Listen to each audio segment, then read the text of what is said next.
Pompeo's an ass. Good morning, Dr. Howard. Well, that's nothing new. What do you do this morning? It is 7:27 on the West Coast. Welcome to Covfefe with Kevinly. This is no big whoop. We just get together. We talk about things. Oh, he's about to speak. Okay, well, we might tune in for that. He's going to say that the supposed attack, there is going to be no comment on it. Let's see. CNN has no sources on the task force. Their sources are made up. Pure fiction. Jim Acosta is a fake reporter. 11 minutes ago. Sally Yates has zero credibility. She was part of the greatest political crime of the century, and Obama knew everything. Still haven't any idea what crime was committed. Someone was suspected of colluding, which is not a crime, conspiring with Russia. It was investigated. And if the president knew about it, he would have said, hey, please investigate that, because it's a crime. Sally Yates leaked the General Flynn conversation. Ask her under oath. Republicans should start playing the Democrats' game. Sally Yates leaked General Flynn's conversation. No, we never knew about General Flynn. We didn't have General Flynn's conversation until, what, a month ago? Nothing on the menu, guys. Just, I have some Covfefe with almond creamer, might be hazelnut, and a little oat milk. That's all that's going on this morning. Hey, Stephanie. Hey, Cam. Good morning, AJ. How are things in San Jose? Let's see. Let me pull up the YouTube here and see what's going on. Hey, if you're joining us and you want to go with the fastest chat, then go to youtube.com/Kevinlyfather. If you want to give me money for some reason, Kevinlyfather.com. You can become a patron there. And I'm trying to figure out, has anyone ever done Skype Zoom chats? Not Zoom, but like Zoom chats where there's multiple windows, but with Skype. I think Microsoft has sort of moved on from Skype. Now they've got meetings or whatever they've got. I have never peed in my coffee, Stephanie.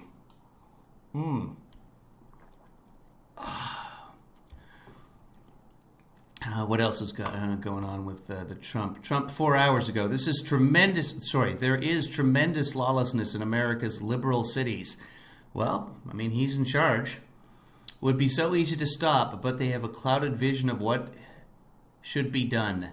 They are indoctrinated with a philosophy which will never work, a philosophy which will destroy America. Portland would be the norm. Portland's fine.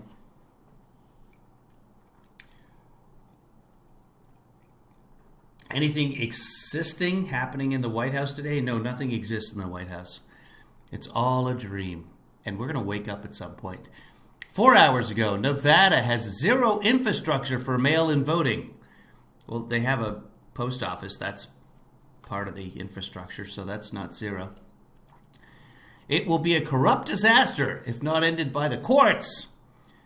It will take months or years to figure out. Florida has built a great infrastructure over years with two great Republican governors. Florida, send in your ballots. So Nevada, don't send in your ballots. Florida, send in your ballots. Nevada, bad. He is behind in Nevada. He needs Florida. That's what's going on there. Okay, what else is he up to here? I will be interviewed on Fox and Friends at 7:30 a.m. Well, we can check that out. I was just pulling Fox and or Friends up.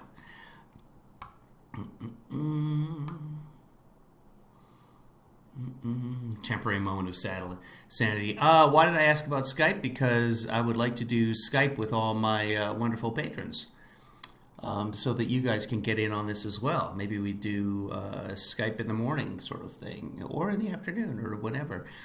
I think Rich or somebody, maybe you, Andy, maybe you were talking about having like a Zoom chat thing. So maybe we'll do that at some point. So I may have fixed the internets So far, yeah, 0 frames dropped. For those of you that were watching yesterday, for those of you who weren't watching yesterday, actually, those of you watching yesterday knew it was a disaster in terms of the internet connection. We were having great difficulties, and I think I have fixed those technical difficulties because 6 minutes and 19 seconds into this one, we haven't dropped a single frame. So, okay, let's go check out the Fox and our friends. See what happened there. Fox and Friends, boom. This is the beauty of having YouTube TV that I call Yahoo Lauren, TV. Sam, and Sergeant, thank you so much. We appreciate it. Plus, you get to see what's really going on in the world. So, whatever is happening, we find out on Fox and Friends what we really should be caring about in the first couple of minutes of Fox and Friends. So, this is the end of the last show. Let's jump forward here a bit. Oh, no. Okay, so right off the top, we're looking at Ted Cruz for some reason. So I guess Fox and Friends is going to talk about Antifa today. I don't know. Let's find out. Because Ted Cruz wants to name Antifa a terrorist organization. Not say a negative word about Antifa, nor has any Democrat here. There we go. So the Democrats love Antifa. That's the message of the day. Right off the bat. I think that I've covered the subject quite well. You have. Teachers Union is demanding police-free schools, canceling all rents and mortgages, a moratorium on new charter or voucher programs. Italy actually canceled rents and mortgages, and it worked out just fine for Italy. And massive taxes before they even agree to go back to work. You know, Joe's a moderate, and that doesn't mean that his ideas aren't progressive. It's not him. He's told what to do. He's a puppet for the radical left. Puppet.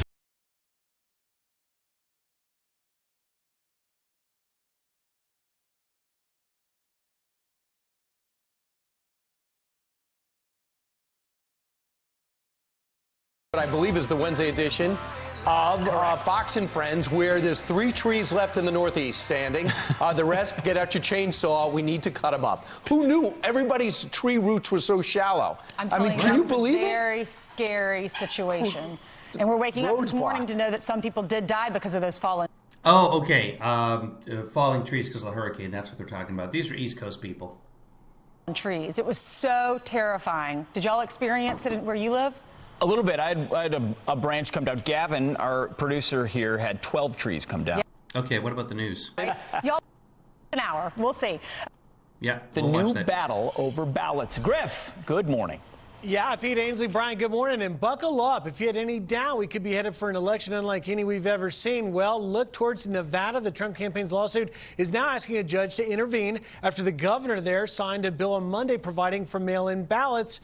The lawsuit calling it illegal and alleging several issues the state encountered during the primary when they used that system, including ballots being mailed to deceased individuals or to wrong addresses. Now, Nevada is the latest state, joining 7 others in Washington, D.C., who will mail actual ballots directly to voter rolls. And the president has made it well known his concern for universal mail-in fraud. But the president took a different tone.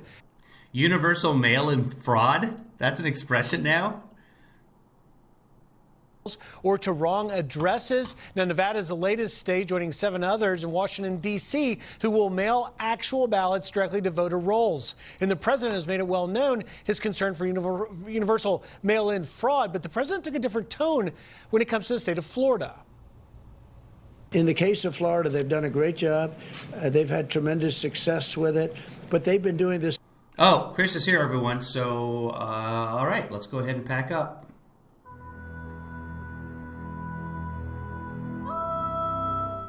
Yeah, we'll keep going. What the hell? Everyone was like, as soon as Chris gets here, let's go. And I was like, yeah. We were having a great time until... Anyway, let's get back to this. Over many years, and they've made it really terrific. So for Florida, you can mail in your ballots. You don't have to go. In maybe a couple of other states, they've worked out a system. But this took years to do. This doesn't take weeks or months. So what's happened here is his advisor. Well, first off, we don't really know what's happened here because... He doesn't listen to anybody, and he's insane. There's no logic going on in those gears. There's nothing going. There's no gears. It's just an empty vacuum. So he's coming up. We'll watch a little bit of him, I think. Maybe we'll watch the whole thing. He needs Florida desperately. Nevada might be one of the pieces that he needs. Right now, he needs every single electoral college vote he can get. Remember, he's trying to stay out of jail, so he will say and do anything to make that happen. I have not looked into the Nevada situation to see if they can legally do what they did. What I do know is that it is legal. And I know that because Republicans keep saying that it happened in the dark of night, which is just the opposite of a smoke screen. It's a dark screen. They passed it, and they pushed it, they jammed it down. They jammed it down our throats. Or they had a vote, and that's how democracy works. That's another way of putting Obamacare. It was in the basement, in the bunker, in the basement. It was, and he won't come out of his basement. He won't answer questions. He's in this basement. It's always framed some sort of scariness. Republicans they're driven by fear. I mean, that's essentially what the Republican Party is. Everything's going to be Portland. The whole country's going to turn into Portland, and the anarchists and the Antifa is going to come and burn down your house and rape your children. Meanwhile, get back to school, kids. I don't get it. Anyway, that's what's going on with that. I'll be back in a second, guys. Daddy needs Covfefe. Good morning, Noel. Now, you're going to hear a lot more about this, so it's important to note absentee ballots used commonly in Florida differ from ballots being mailed directly to voters on lists because the absentee ballots are requested by the voter directly. Now, even that, though, the absentee ballot voting is causing problems. But Trump said yesterday that it's the same thing as mail-in. That's what he said in his call it whatever you want, he said in his tweet. 6 weeks after the New York primary, there's still no winner. And last night in Michigan, some 2 million absentee ballots were requested. And this morning, votes still being tallied. All of this, guys, raising questions. Oh, my God. In the post. Oh, my God, people. Votes being tallied the following day. Service are prepared for this scale of mail voting. Now, as for Nevada's governor, Steve Sisolak, he's defending his bill that's being challenged in court, saying it's important the voters don't have to choose between voting and their health. Pete, Brian, Ainsley? All right. Thank you, Griff. Let's bring in Newt Gingrich, Fox News contributor, former Speaker of the House, and author of Trump and the American Future. Good morning to you, Mr. Speaker. Good morning. How are you? Good morning. I'm doing well, thank you. So you just heard Griff's report. They're suing Nevada. Republicans are saying fraud. It could delay the election results. They're also saying that Americans should be able to trust the election. But then you have Democrats like Hillary Clinton tweeting this out. I fear Republican sabotage of the USPS, including slowing mail delivery, as a Trump strategy to make voting by mail more difficult this fall. Request your ballots and return them as early as you can. In your years of experience, what do you think about these mail-in ballots? Well, and I think Hillary misses the entire point. In Nevada, for example, according to Adam Laxalt, who is an expert on this, they're going to mail ballots to 200,000 people who, according to the post office, don't exist. They're either dead, they've moved, the address doesn't work. 200,000 extra ballots floating around out there. You're seeing it in New York right now. You have 2 congressional districts that 6 weeks after the primary do not have, they haven't been able to announce a winner. Now, you get into that in terms of a presidential campaign nationwide, and I think this is going to be the most disastrous election in American history at the rate at which the Democrats are trying, frankly, to set up an ability to steal it, because I think they don't think they can win an honest election. Mr. Speaker, consider this scenario. As 538 Nate Silver brought up over the weekend, remember, it was Senator Martha McSally who won that election on Election Day. And a week later, when they looked at all the mail-in ballots and absentee ballots, she lost by 2 points. Can you imagine if we thought we had one president on Election Day and we have a different one 2 weeks from now? This country would break in half. Look, we lived through it in Florida in a very closely contested election, and it was a total mess in Palm Beach. That's because one the local state. officials did a terrible job. And that was tense enough. I can imagine a circumstance at the rate the Democrats are going to try to flood the system. And by the way, this also happened in California with vote harvesting in 2018.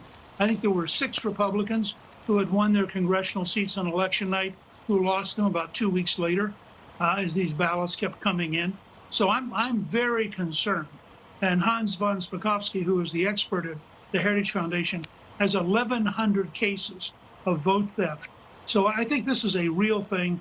I think people need to be worried about it. And it tells you how polarized we are. There's even one apparently Democratic war game where they sat down and began to think through with Hillary's campaign manager from last time, John Podesta, what they would do under certain circumstances, basically to try to steal the election if they lost it. It's amazing things going on out there.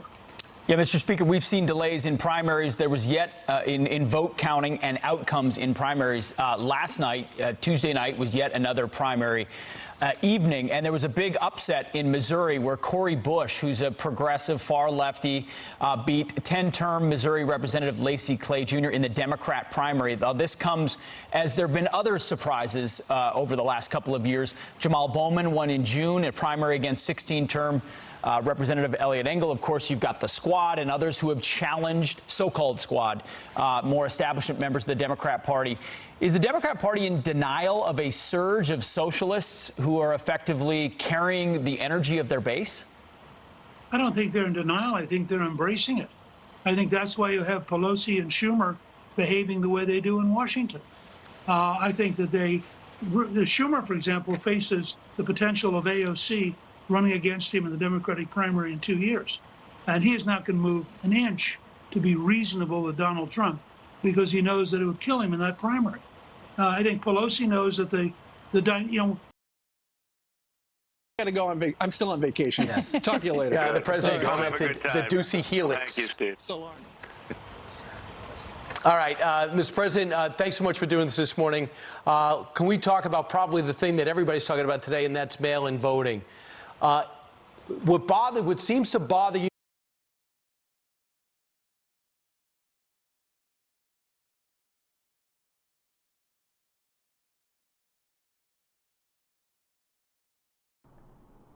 There, that's better. Wonder why everyone's talking about mail-in voting. Perhaps because they led with it this morning? It's nice when you can create your own news, isn't it? Yeah, I meant to be muted. It's early, so I didn't want to wake anybody up. I'm kind like that. Okay, let's go to the president. Most, and stop me if I'm wrong, is if a state like Okay, I'm just going to stop you right there, because you're wrong. I don't even know what you're talking about, but I'm sure of it. Another state just blankets a state with ballots unrequested. And that's different from requesting an absentee ballot because you're concerned about your health. Okay, yesterday Trump tweeted that they were the same thing, but now they're trying to get him to say that they're not the same thing for whatever reason. The differentiation without a differentiation.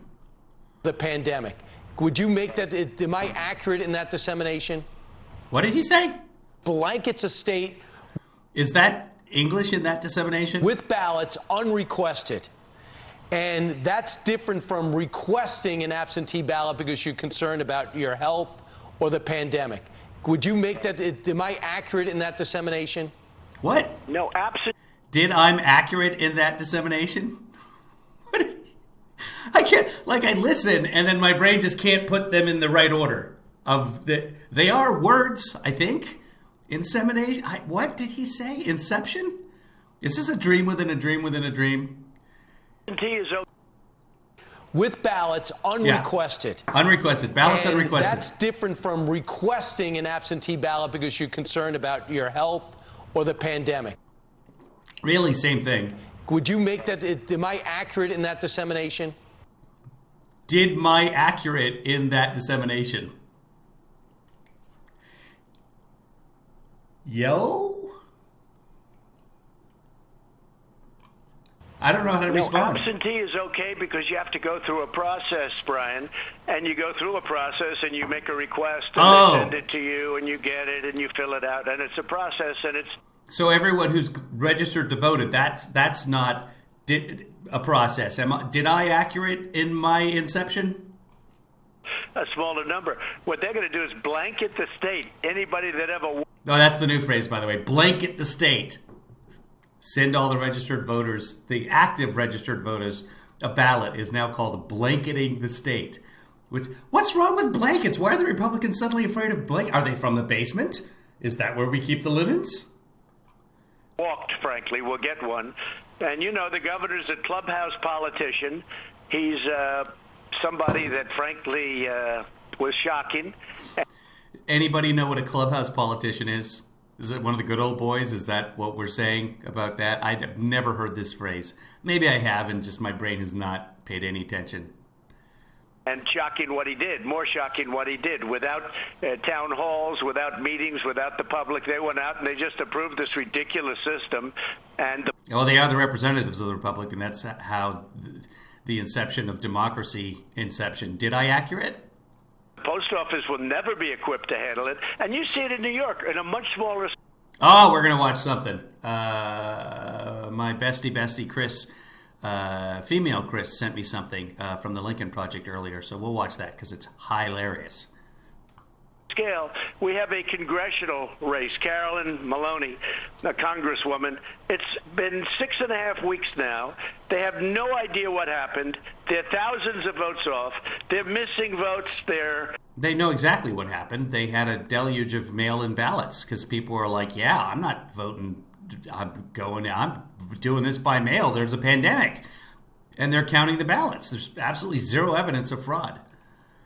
Remember, this is the guy who lost by 3 million votes when it came to the actual American people. So he created a task force, a blue ribbon panel on voter fraud, headed by Chris Kobach. And they looked for months and months and months for voter fraud. He wanted to find evidence of voter fraud. They found Zippo. They eventually just disbanded. Months and months and months later, they disbanded because they found no evidence of voter fraud. He was claiming that 3 million immigrants were bussed into New Hampshire to vote for Hillary. This is all nonsense. And at that point, I mean, if Obama had done just that one thing, that's all we would be hearing about on Fox and Friends right now. Oh, like Obama thought everyone was bussed into New Hampshire. But Trump just gets a pass. And that's just one of 860,000 other things that he did. Fraudulent votes. They have to do the election over. There's no way that she can take that election. No evidence of fraudulent votes. I mean, it's between two Democrats, but I guess he's probably, as the expression goes, more progressive. But she's in trouble. And Frank, that's an expression? More progressive? They have to do the election over. But you're suing Nevada, right? You're suing Nevada? I'm suing. No, but it's the same thing. It's mail-in voting. Paterson, New Jersey. 20% of the votes were either fixed or messed up or missing or fraudulent. And people are in big trouble. The town council, the mailmen, a lot of people are in big trouble. That's Paterson. That's 20% of the votes. Yeah, and the beautiful thing is they caught it right away. So it's incredibly difficult and like not even worth your time to try and fix an election. And that's a little local election where maybe you could swing it with a few votes here or there. We're talking about 120 million votes here that he's thinking someone is going to fix it. Some foreign country is going to print ballots, somehow have the barcodes for the ballot itself, and then also the security codes for the outside of the ballot as well, plus the signatures for the, and he's going to, remember the last vote, incredibly close as it was in terms of flipping the Electoral College, was still 70,000 or 107,000 votes, depending on how you want to do the math. It's really 107,000, but many people have said 70,000. So fine, go with your 70,000. But you would have to somehow manage to do that with 70,000 votes, and everything else would have to stay exactly the same. This is awesome, guys. Let me show you this. What's going on in everybody's world today, by the way? Let's bring this up. We're going to take a look at how Billy Joel Madness is doing in a second or two. Let's see how this goes. This is, I was impressed. This is from the Lincoln Project. Actually, I don't know if they did it. They retweeted it and said, who did this? Take a look at some of these charts. In numerous categories, we're lower than the world. Let me explain. Well, the test right here, take a look. You can test too much. You do know that. What it says is when you have somebody that has, where there's a case, it will last. No, but you're not reporting it correctly. We have cases. Our testing, I believe, this is the testing, yeah. Yep. Check it out. New cases, new cases, new cases. The top one, that's a good thing, not a bad thing. We test more. Now take a look. Death is way down from where it was. Take a look at this. These are the tests. It leveled out and it's going down. But you have to look at this. This is, excuse me, where it was is much higher than where it is right now. But you don't know that. That's my report as of yesterday. Wait a minute. You have to go by where, look, here is the United States. You have to go by the cases. What's called science. We have more cases. Don't we get credit for that?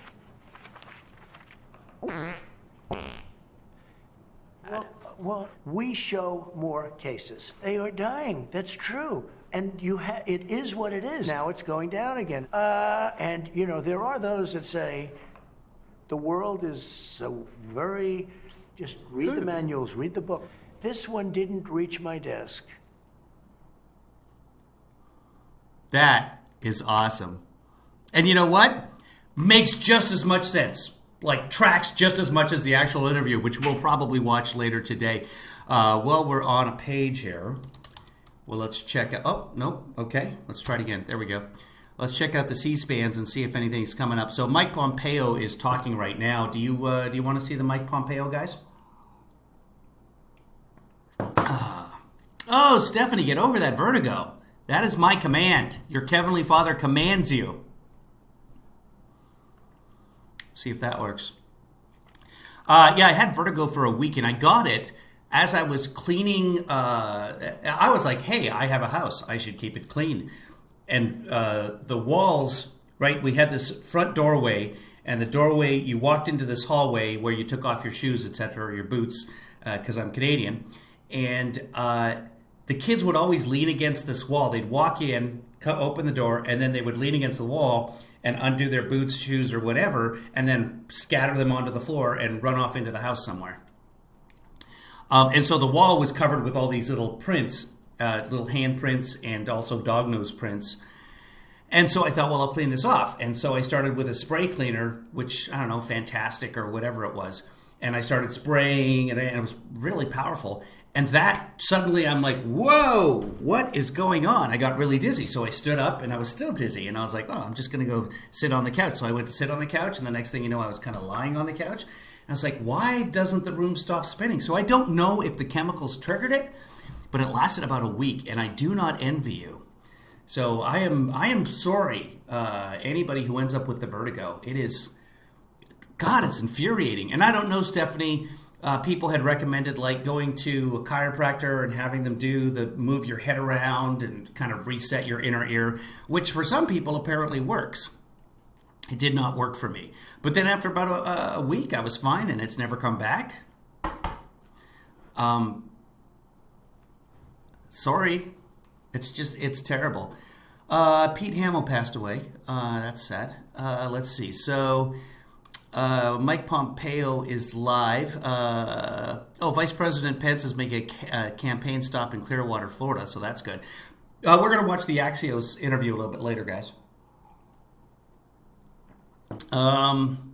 White House driveway stakeout happened, but it doesn't look like anybody major was talking there, because otherwise that would be Kellyanne or somebody.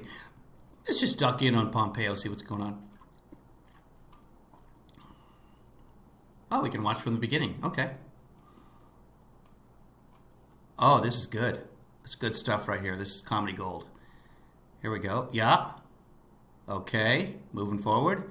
9 minutes, nothing. 13 minutes. 16 minutes. There's nobody there. What are we even watching? 24 minutes. Okay, well let's go to live. And waiting. Keep the people waiting. All right, so there's the Mike Pompeo press conference. Chris Wilson had vertigo for several months when he had a severe inner ear infection. Spread to my brain and almost killed me. I didn't die, but I am stupid now. Now? Let's go back to the Fox and/or Friends. So nothing happened there with the Pompeo. Boop, boop. Sometimes C-SPAN does that. They're like, that's one of those conferences where like there's no reporters in there, so it's not happening anytime soon. So C-SPAN will just hit the button live and walk away. They're busy. They're busy keeping track of government. Here we go. Can't do a mail-in vote. Now, Florida's different in the sense that they've been doing it, and they've had two very good governors, frankly, and they have an infrastructure that's taken years to build. But Nevada, they start voting very soon, and Nevada? He just threw it out there. And the other thing is the vote. So there's an old bit in Veep where Julie Louis-Dreyfus always calls Nevada, and every time she does it, she's corrected by her aides. Every time it's well, if we just have to win in Nevada, or I screwed it up, of course. We just have to win in Nevada. It's just every single time, and that's Trump. Trump does that. It's Nevada. You want to appeal to the people of Nevada? Call it Nevada. It's better than Oregon. Votes don't have to be counted or tabulated until 7 days after November 3rd. So that means if we're waiting for one state, and it's a very great, important state, big state, if we're waiting for that state, you don't know what the... By the way, there isn't a state that he hasn't called a great state now. It's all 50 of them. The answer is going to be till after maybe 7 days. But it's not going to be 7 days. It's going to be months or years. They will never be able to tabulate their votes because they're not set up for it. Mr. President, thank you. Okay. For joining us. You mentioned the Postal Service. Well, your former opponent is out of the woods or tweeting from the woods, and this is part of... Here's the thing. If they never decide, then first off, they will decide. At some point, they will finish counting the votes. How many days was it for 2000? Let me check. What she said about the Postal Service and your treatment of it. Hillary Clinton... Yeah, he's said every state is a great state. I can find California for if you want to. Tweeting this, I fear and great people, tremendous people in California. Republican sabotage of the U.S. Postal Service, including slowing mail delivery, is a Trump strategy to make voting by mail more difficult this fall. Request your ballots and return them as early as you can. They're pulling out a Hillary tweet. I can't wait for that response.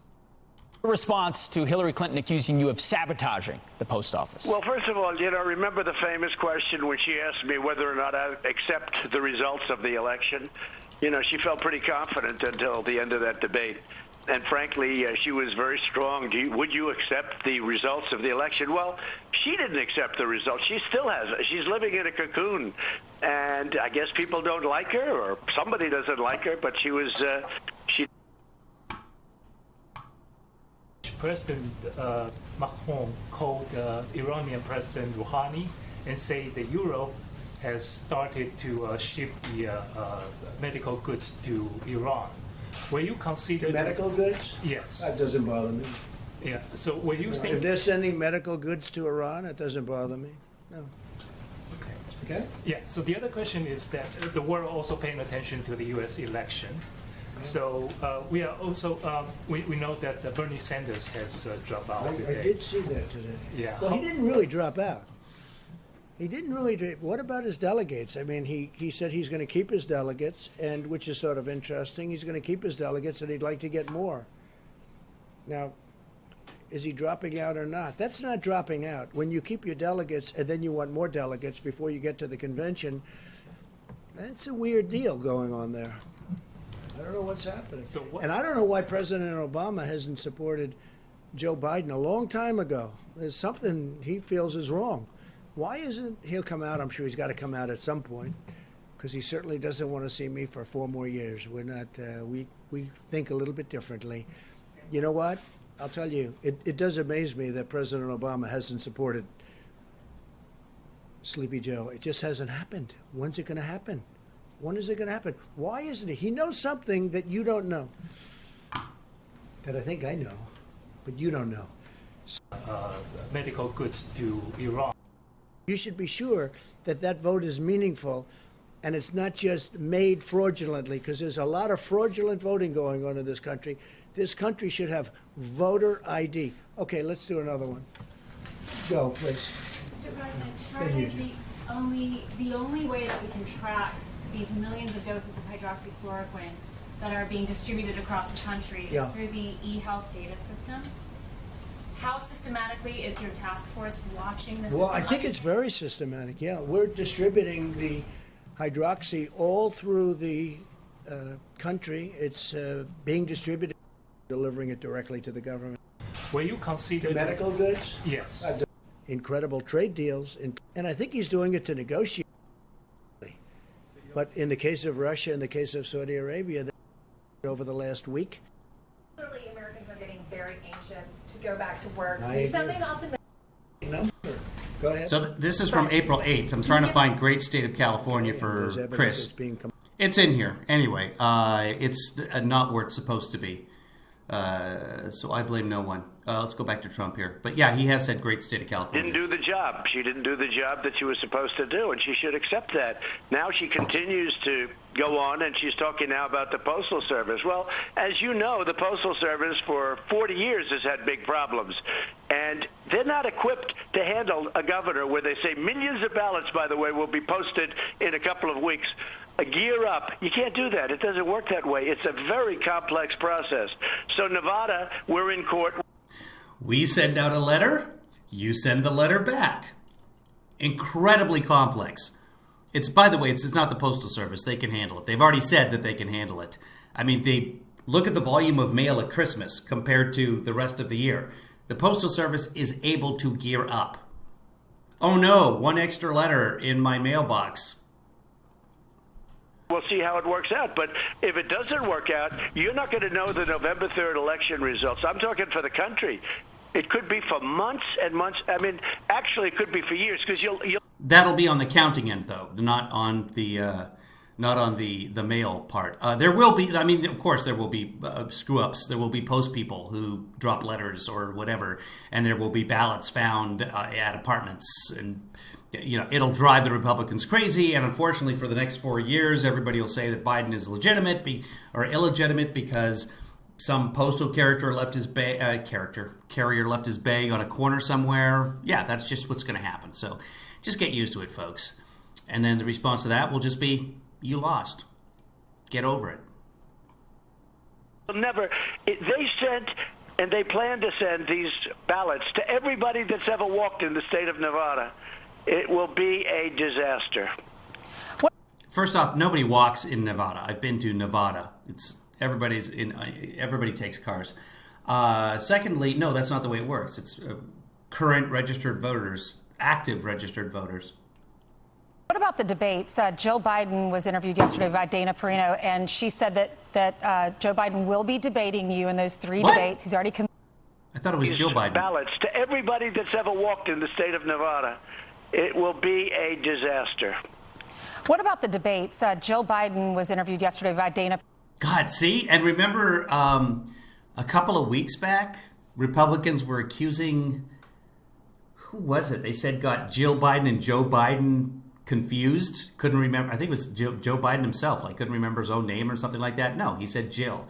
Whomever it was said Jill Biden, but Don Jr., etc., went nuts with he does confuse Jill and Joe Biden. They sound the same when people say it. You can hear this either way. Like, I go back. The first time she said it, I heard Joe Biden. The second time I heard Blue Dress. So this is just the way it works. Perino, and she said they should go by Joseph. Joey Biden. I'd vote for Joey Biden. Said that Joe Biden will be debating you in those 3 debates. He's already committed to that.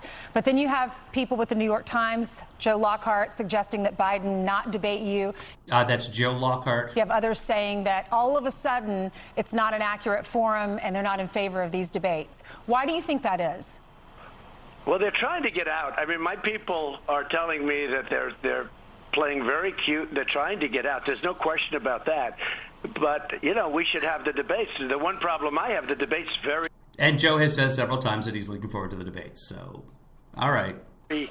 It's at the end of September. I don't know that the debates are going to change anybody's mind. I don't think they did last time. And a lot of ballots... And both sides will claim that they won. It used to be the polls that were taken afterwards, or the political pundits, the experts or whatever, after the debates, people would actually pay attention to what they said. And when they said, well, Hillary clearly won.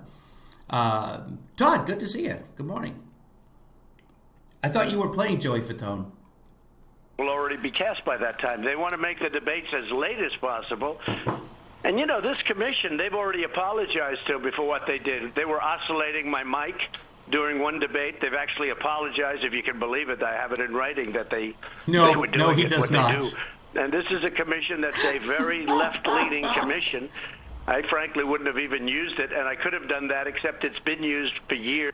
They amplified my breathing. They made it sound unnatural. But this is a Clinton, Obama-type commission, and, you know, they call it, it's a beautiful name, but I'm not happy with it. But why are they putting the first debate so late? The first debate should be before the first, at least before the first. It's a bipartisan commission, but it's a Clinton-Obama-type commission, and they call it a beautiful name. The Election Commission? Ballots go out, and they have it a month later, almost a month later. It's ridiculous. Yeah, September 29th in Ohio. Regardless what it is, I'm ready. There will be debates. Biden will debate. Darren, this is all just posturing. If you're behind, you want more debates. That's the way it works. You never see Coke put Pepsi in an ad because Coke is way in front, number one. You see Pepsi do the Pepsi challenge and look, Coke, Pepsi, oh, everybody likes Pepsi so much more. When you're leading, all right, Pepsi, have at it. We're not going to pay to advertise for you. It's a debate. I don't care. I hear he wants to get out, but he has, in all fairness to him, he has not said that. Would you prefer more debates? I wouldn't mind more. What's more important to me is the first debate be moved up so that when people are putting in their first ballot, they're going to know. I mean, there's a vast difference. There's never been two candidates or two philosophies, let's say, that are more different than what we have. I mean, we want law and order. We want strong police. We're not defunding the police. We're probably... He's going with Joe's campaign pledges there. Joe Biden also wants law and order. Doesn't want the president committing crimes. Joe Biden also wants to increase police funding. Does not want to defund police. We could say we're doing the opposite of defunding the police. You look at Portland, that's all. President Trump signed a proclamation threatening to defund the police if they do not adhere to the president's reformations. I mean, there's a proclamation. He signed it. Remember, right? Just a few days after George Floyd, he did an executive order saying that if the police departments do not cooperate, they're not going to get those extra grants from the Department of Justice. Do as I say, or we're taking your money away. That's defunding. President Trump is literally the only one who has threatened to defund the police. Radical left Democrat. They want every city to be like a Portland. If we didn't go out to Portland, they've done a great job. Right. Just a very small group. If we didn't go out to Portland, they would have knocked down and burned down the post office, which is a $500 million. The post office. He thinks the protesters were trying to knock down the post office. Wow. The federal building, the courthouse, which is the courthouse. Post office, and anything else federal. Is what? Does he try? We didn't go out to Portland. They've done a great job. Here comes the verbal kitty litter. Yeah, right. Just a very small group. If we didn't go out to Portland, they would have knocked down and burned down the post office, which is a $500 million. That is way too much money to spend on a post office. I'm sorry. By the way, I had a package sent to me, which includes my rent refund check. Not rent, what is it? My rent deposit refund. So, that was a $2,000 deposit. They took out cleaning fees. So somewhere in the neighborhood of $1,200 to $1,500, there's a check that was forwarded to me. And instead of ending up in Whittier, California, it ended up yesterday it was delivered in Greenwood, Indiana to, excuse me, to Warby Parker, the glasses people. So Warby Parker got a check and some other items in a package that was sent to Whittier. It got to Industry, California. I got all the updates because I sent it priority mail. So I got all the updates, and on my phone I got one that said Industry, California. And then the next morning I woke up and it said delivered, Greenwood, Indiana. So I called the Postal Service, and they got me in touch with the post office locally. And the post office said, oh, yeah, that ended up in a big container, and GPS tracking looks like it was delivered to Warby Parker. So I contacted Warby Parker. They had a big meeting yesterday. Nobody could get back to me. And then I emailed them, and let's see if they've emailed me back here. The post office is 100% dependable. No, everything was right. What happened apparently is for companies like Warby Parker that get a lot of stuff, they go into the stuff goes into the big containers. So someone took my envelope with the correct information on it. I mean, it was printed right from the USPS website, and tossed it into a big container for Warby Parker. And that big container with hundreds or thousands of packages got sent to Greenwood, Indiana. So hopefully, Warby Parker, which the post office lady in Indiana told me, she said, don't quote me on this, so I'm not going to quote her exactly, but she said this happens like 3 times a day. So, and help at Warby Parker did not get back to me. And that was yesterday. E-services notification. What is that? Oh, okay. Oh, great. I got another electronic mail from unemployment. That can only be bad news. That could be good news. Anyway, it ended up in a container, so that's what's going on with the post office. Hopefully Warby Parker will see the envelope and say, well, this isn't for us, and give it back to the post office. If not, I'm trying to get in touch with the Warby Parker warehouse in Greenwood, Indiana, but there's no evidence of it on Google. But it is there. The post office people said, yeah, no, that's where it went. Again, these are the same people who delivered a package for California to Indiana, so I don't know how much veracity I can put in that statement. Federal building, the courthouse, which is, and the post office, and anything else federal. You know, we didn't go just for the courthouse. What? We went Hold on. just a very small group. If we didn't go out to Portland, they would have knocked down and burned down the post office, which is a $500 million, the federal building, the courthouse, which is, and the post office, and anything else federal. So he makes the mistake of saying they were going to knock down and burn down the post office. Then he calls it the federal building, which it is. It was the courthouse. Then he claims, and the post, because he can't possibly make a mistake. He'll never admit he makes a mistake, only amendments. So he, in fact, I have that somewhere. I'm going to find that, because if you haven't seen that, that is so quintessentially Trump. Just for the courthouse. We went for every federal building there because they weren't protecting it. They were unable to protect it. But we got it to a point where it's reasonable, and if we have to do something more, we'll do more. We have to straighten out that city. It's been a mess for years, run by radical liberal Democrats. Mr. President, and they did not want to use their state police until you brought in the federal agents, and then they agreed to use the state police, so that seems to be a victory. I don't want to spend too much time on the elections, but looking at the pandemic, seniors and those with underlying conditions are most concerned about voting. They could be the most patriotic person in the world, but even your age bracket, Mr. President, they're concerned about going out in a crowded area, and it's legitimate. So having said that, what does the administration plan on doing to make it easier? More poll sites, clean teams, demanding more places in more areas, providing the financing to do that. So if we admit there's a pandemic and a hurdle, what do you plan on doing at it if mail-in voting makes you unsettled? Brian, all of those things and more, but all of those things, and remember, November 3rd is a long way. That's a long way.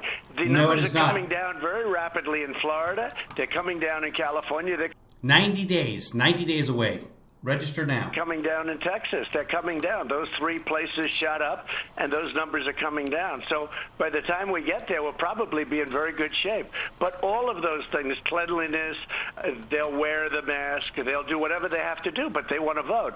We have people that really want to get out and vote. It's going to be very safe, but by November 3rd, that's, time-wise, that's eternity, frankly, as far as I'm concerned. Feels like Trump, it. That's eternity. And November 3rd is a long ways off. A lot of things are going to happen. But we could have Remember, he has his own timeline. In Trump time, that's an eternity. For Trump, that's an eternity. That is exactly right. Second wave. Very positive. But we could have a second wave. The virus got a mind of its own. You could have a second wave. Other countries have had a second wave. You know what nobody talks about is some of these countries that were being held up as the greatest examples, they're having massive second waves now. And look at what's happening with Australia, and you look at what's happening to France. Spain. You look at Spain. Is it a big, big second wave? Italy's got a wave going. Spain. A lot of countries are having but nobody ever talks about that. We have done an incredible job in this country, an incredible job. And our testing is the best ever, the best in the world, and everybody talks about it, other than some of the fake news. They don't like talking about it.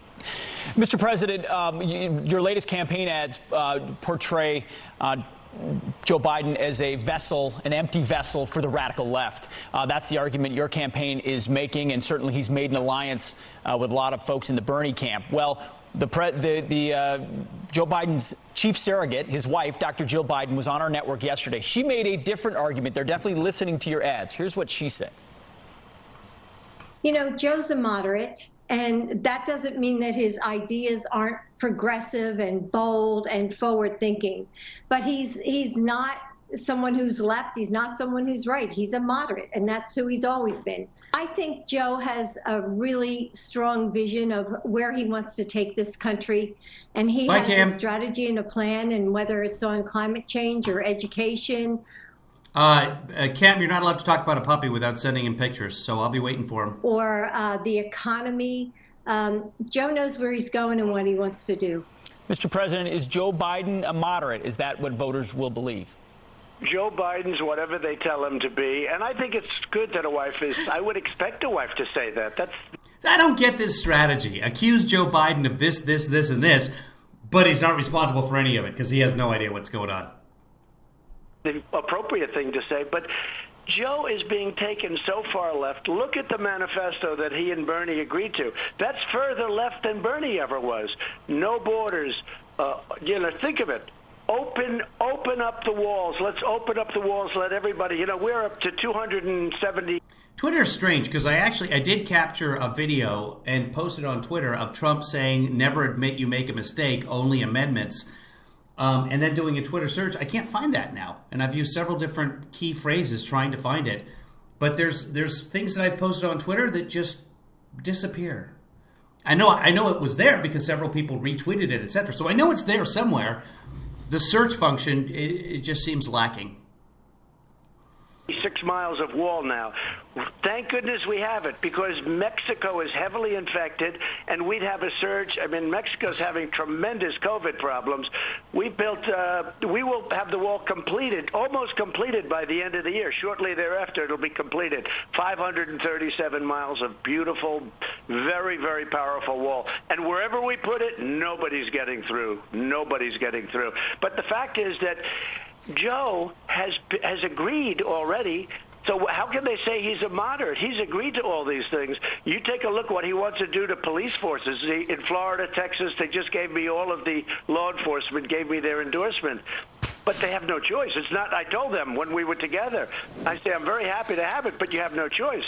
Because you take a look at what they're doing with the funding, whether it's defund or reducing the funds very substantially. But Joe is totally involved with every one of those horrible things, whether it's sanctuary cities, and the whole concept of open borders is so bad. And then they're going to raise your taxes by 2, 3, 4 times. People are going to, hey, look, our stock market is very close to hitting a new record. NASDAQ has already hit a new record. Joe will drive the market into a depression. And the biggest thing holding back our stock market is the possibility that Biden gets elected. Because if he gets elected, our stock market will crash. If we didn't have an election right now. So we're building the wall to keep Mexico out because Mexico has a tremendous coronavirus case. This is our problem. This is the number of cases per million people, and it's going to come over to your screen in a second. Come on, stay there. There we go. So once again, behind my head, there's Mexico down on the bottom. United States up here, and down here Mexico. But we need to protect ourselves from Mexico. That's why the wall's being built. Two things would happen. Number one, our stock market would be even higher, and it's already setting some records. What? And the other thing is Iran, China, everybody will be. Stock market will create a new record. Joe will drive the market into a depression. And the biggest thing holding back our stock market is the possibility that Biden gets elected. Because if he gets elected, our stock market will crash. If we didn't have an election right now, two things would happen. What? Number one, our stock market would be even. First, he's claiming that the election is forever away. It's an eternity in Trump time. Then he's saying there's an election right now. Higher, and it's already setting some records. And the other thing is Iran, China, everybody will be at the table the first day within 24 hours wanting to make a deal, including North Korea. Well, by the way, if Hillary... Okay, he's been in office almost 4 years now. Iran has not made a deal. South Korea took advantage, or North Korea took advantage of us. China made a deal and then isn't living up to the deal. So, yeah, everybody. Clinton got in, you would have been in a war right now with a long time. Maybe it would be over and maybe it wouldn't, but you'd be in a war with North Korea. Yeah. North Korea, we're doing fine. We're doing fine with everything. They're all waiting now to see, and we're doing fine with everything. 162,000 dead. They don't want Trump. China, the last person. I've taken in tens of billions of dollars from China. Nobody took in 10 cents from China. China was having the worst year they've had, Brian, in 67 years. Pete, you and I talked 27 years. Talked about it once before. The worst year they've had in 60. So China, the worst year for China, 2019, their goal was to go between 6 and 6.5% GDP growth. They hit 6.1. The United States hit 2.1 in the last quarter before coronavirus. Then coronavirus came along, and year over year we were down 33%. 33% drop. Oh no, but that's adjusted for the annual. Yeah, it is. That's how you do GDP. Okay, well, let's just do it quarterly. Okay, 9.5% drop. Again, the goal was we're going to go 4 or 5. I can go see as high as 6%. I think it could be more. But I'm not going to say that because the media will. That's what Trump said. 7 years. We had the greatest year we've ever had last year. Did not. And now we're going to do it again. Next year is going to be Again, 2.1% growth.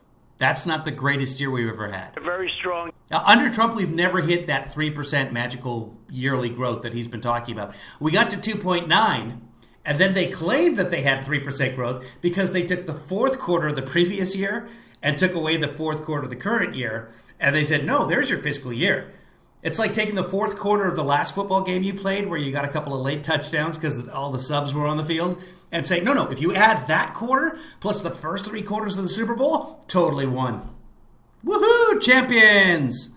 Year, very, very strong. Maybe competitive what we just had prior to the China virus coming in, prior to the plague coming in. So we're set up to have phenomenal numbers. And you saw the numbers coming out yesterday. They were incredible, having to do with automobile production, having to do with manufacturing. I mean, the numbers. Yes, Chris is right. By his 5th term, we should hit 5% GDP. That are coming out are shocking and startling to people. The biggest hang in the market is the possibility that if Biden gets in and raises everybody's taxes, including on corporations, but he wants to raise individual taxes by doubling and tripling, and that's their agenda. And then they want to... That's just complete nonsense. There's nowhere. First off, even if that was the plan, Biden would never say he's going to double and triple everyone's taxes. This is mania. What? No! By the way, Trump's tariffs were the biggest tax increase in the history of the United States for us. Go with the crazy Green New. Now, if you include the tax cuts,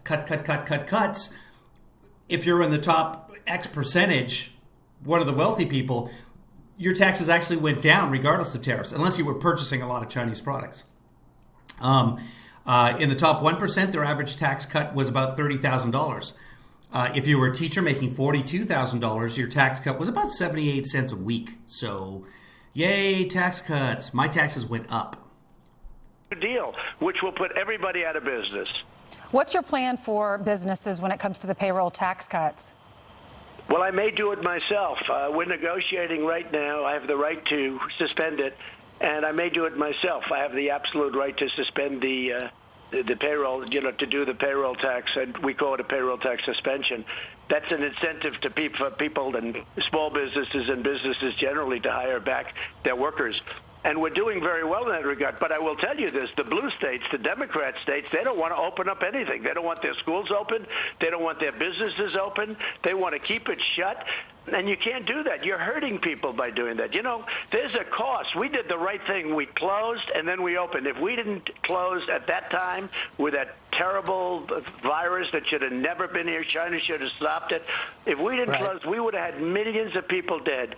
We've done it right. Now it looks like a very strong V based on all of the numbers we're getting, and you'll have a big number on Friday. I don't know what it's going to be, but you have another job numbers. You know, in the last 2 months, we've set a record on the job numbers, and now we're going to have another big job number on Friday, so it'll be interesting to see what that is. But we're heading definitely a V. But the Democrats are standing in our way. They don't want their states open, even if the state is in good shape. Because, you know, much of the country is in really good shape. We see the red spots, and we have them in red, you know, the COVID areas. But the country's in very good shape, and we're set to rock and roll. But the big problem we have is Democrats don't want to open their schools.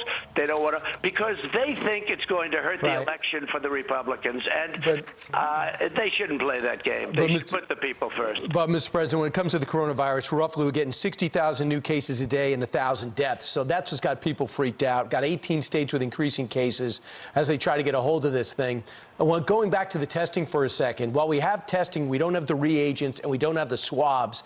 I'm just wondering, what is going on with the Abbott test? If you got that 15-minute test that the White House has all around the country, you don't make the Abbott test. Why can't they flood the country with the Abbott test? It would help sports, schools, and businesses. But where is this test? That's a good idea. 50% on the test, the Abbott test or its equivalent, where it's a 5. Oh, here's something exciting. So we can't get these in the schools, but or the old folks' homes, but so Kevinlyfather got texted a couple of days ago. She was on a show just before the pandemic hit. Now she's got her blue hair, so and she does background acting, so extras. She had trouble finding regular footing on a show, which is, if you can find that in the background world, that's great. It's only minimum wage. It's absolutely pathetic how little they pay for background acting, especially if you're non-union. But she enjoys it, and it's a start. A lot of successful actors started as background actors, and it's money coming in. So that's good. They contacted her from this show that she had done for just a couple of weeks. The great thing about it is it's a high school-based show. So she's one of the kids in the high school. That's perfect, you know, a kid in high school with blue hair. That makes perfect sense. And whereas usually they wouldn't want her because she's got blue hair because it's a distraction on camera. In this scenario, it's perfect because it's like, oh yeah, this looks like a real high school kid. And you don't have to pick somebody who doesn't have blue hair and just have them pay them to dye their hair all the time. So it saves them money. Plus, I think she's a pretty good worker. I think so. I mean, despite the fact that she can't seem to put her shoes so that they're not blocking everything. Good morning, producer Joanna. Good to see you in here. Just woke up, Lazy Jane. What are you, on the West Coast? Yeah, you're doing a good job sleeping in. Congratulations, Joanna. So anyway, she got contacted, and they're going to start shooting soon, probably next week. And everyone is going to be tested on a regular basis. It's going to be at one of the studios. Everything's changed for background acting. Used to be a bunch of background actors. They're thinking now a lot of it's going to be CGI, which is actually more expensive than having actual people. They're just bodies, and they pay them minimum wage. But it's a lot easier, obviously, to have real people in the shot, especially in a classroom. And on TV, I think now you're going to start seeing people wearing masks, etc. Because if it's a show that's based in real time, then it's not going to be unnatural to wear masks. And then after this is all over, people will look at it and say like, oh yeah, remember the masks? So anyway, she's been asked to come back to the show. I don't know on what sort of basis, etc. And now what I really wish is that she had gotten her driver's license. Her test was kind of the week when everything was shutting down. And I said, do I want you in a car with somebody else March 8th or whatever it was, right about then? No. You're not taking your... Plus, she was not really ready for her driving test at that point. Might have passed. But it's not worth it. Let's just cancel that. And then, so now they're starting to do tests again in California. And you have to wear masks. The windows have to be open. And the tests apparently are really, really short compared to what they used to be. Okay, go ahead and start the car. All right, that's a pass. Thank you very much for your time. So anyway, so that's good news for Kevinlyfather. And even though she is getting unemployment, and up until a few days ago, she was getting that $600 a week, she's happy to go back. She's thrilled. So I'm hoping that stays together. And we're going to figure out, we have to sort of figure out, even though she's getting tested on a daily basis, here's what's going to happen, because this is the way that humans work. If everyone in the show is getting tested, they will start to feel invulnerable because, hey, I can't get it because I'm getting tested every day. Because some people think like Trump. So somebody will bring it to the set. And if that's missed during the testing, it will spread through the set like wildfire, just like the Florida Marlins. They felt invulnerable, and now, 19 Florida Marlins ended up with it. How many players in MLB have it? It's an insane number. NFL, etc. So you got to be in a bubble. No, she would rather work than get the $600 a week for sitting on her ass. She would much rather do that, Joanna. She has a pretty good work ethic. Anyway, we'll figure out a way to make it as safe as we possibly can. The odds are very low that she actually catches it and then brings it home to me. And so ask yourself the golden question. With any major decision in life, or even minor decisions, you can use this universally. The golden question is, how will this affect Kevin? And so I'll have a discussion with Kevinlyfather later and see how this will all affect Kevin. But I'm feeling positive about it. And I will drive her back and forth to wherever the studio happens to be. I don't know that I can give you any more information until the show actually airs. I can't. Once the show airs, I'll tell you all about it and, where it's shot and stuff like that. But what I'm saying is it's very cool that a studio has one of the quick tests, at least one of the quick tests. I wish that they were in every school. They should be. They should absolutely be in every old folks home. By the way, remember back at the beginning of May, the Trump administration said, hey, yeah, we're going to really concentrate on the old folks homes because that's the most at risk. And most old folks homes still do not have the quick tests. If you live in an area where the spread is more than X% positivity, you're supposed to test everyone, all the employees in the old folks home on a weekly basis. That is required by the federal government. But there's nothing backing it up. The federal government isn't sending out these tests. The federal government, some places, it's basically up to the states. But there are areas where the spread is rampant, and they're just not testing everybody in the nursing homes on a weekly basis. But they're supposed to.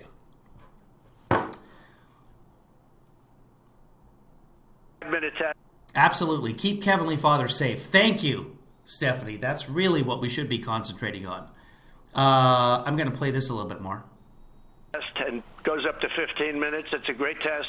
By the way, that test didn't even exist until we came up with that test. But it's like they stopped making it.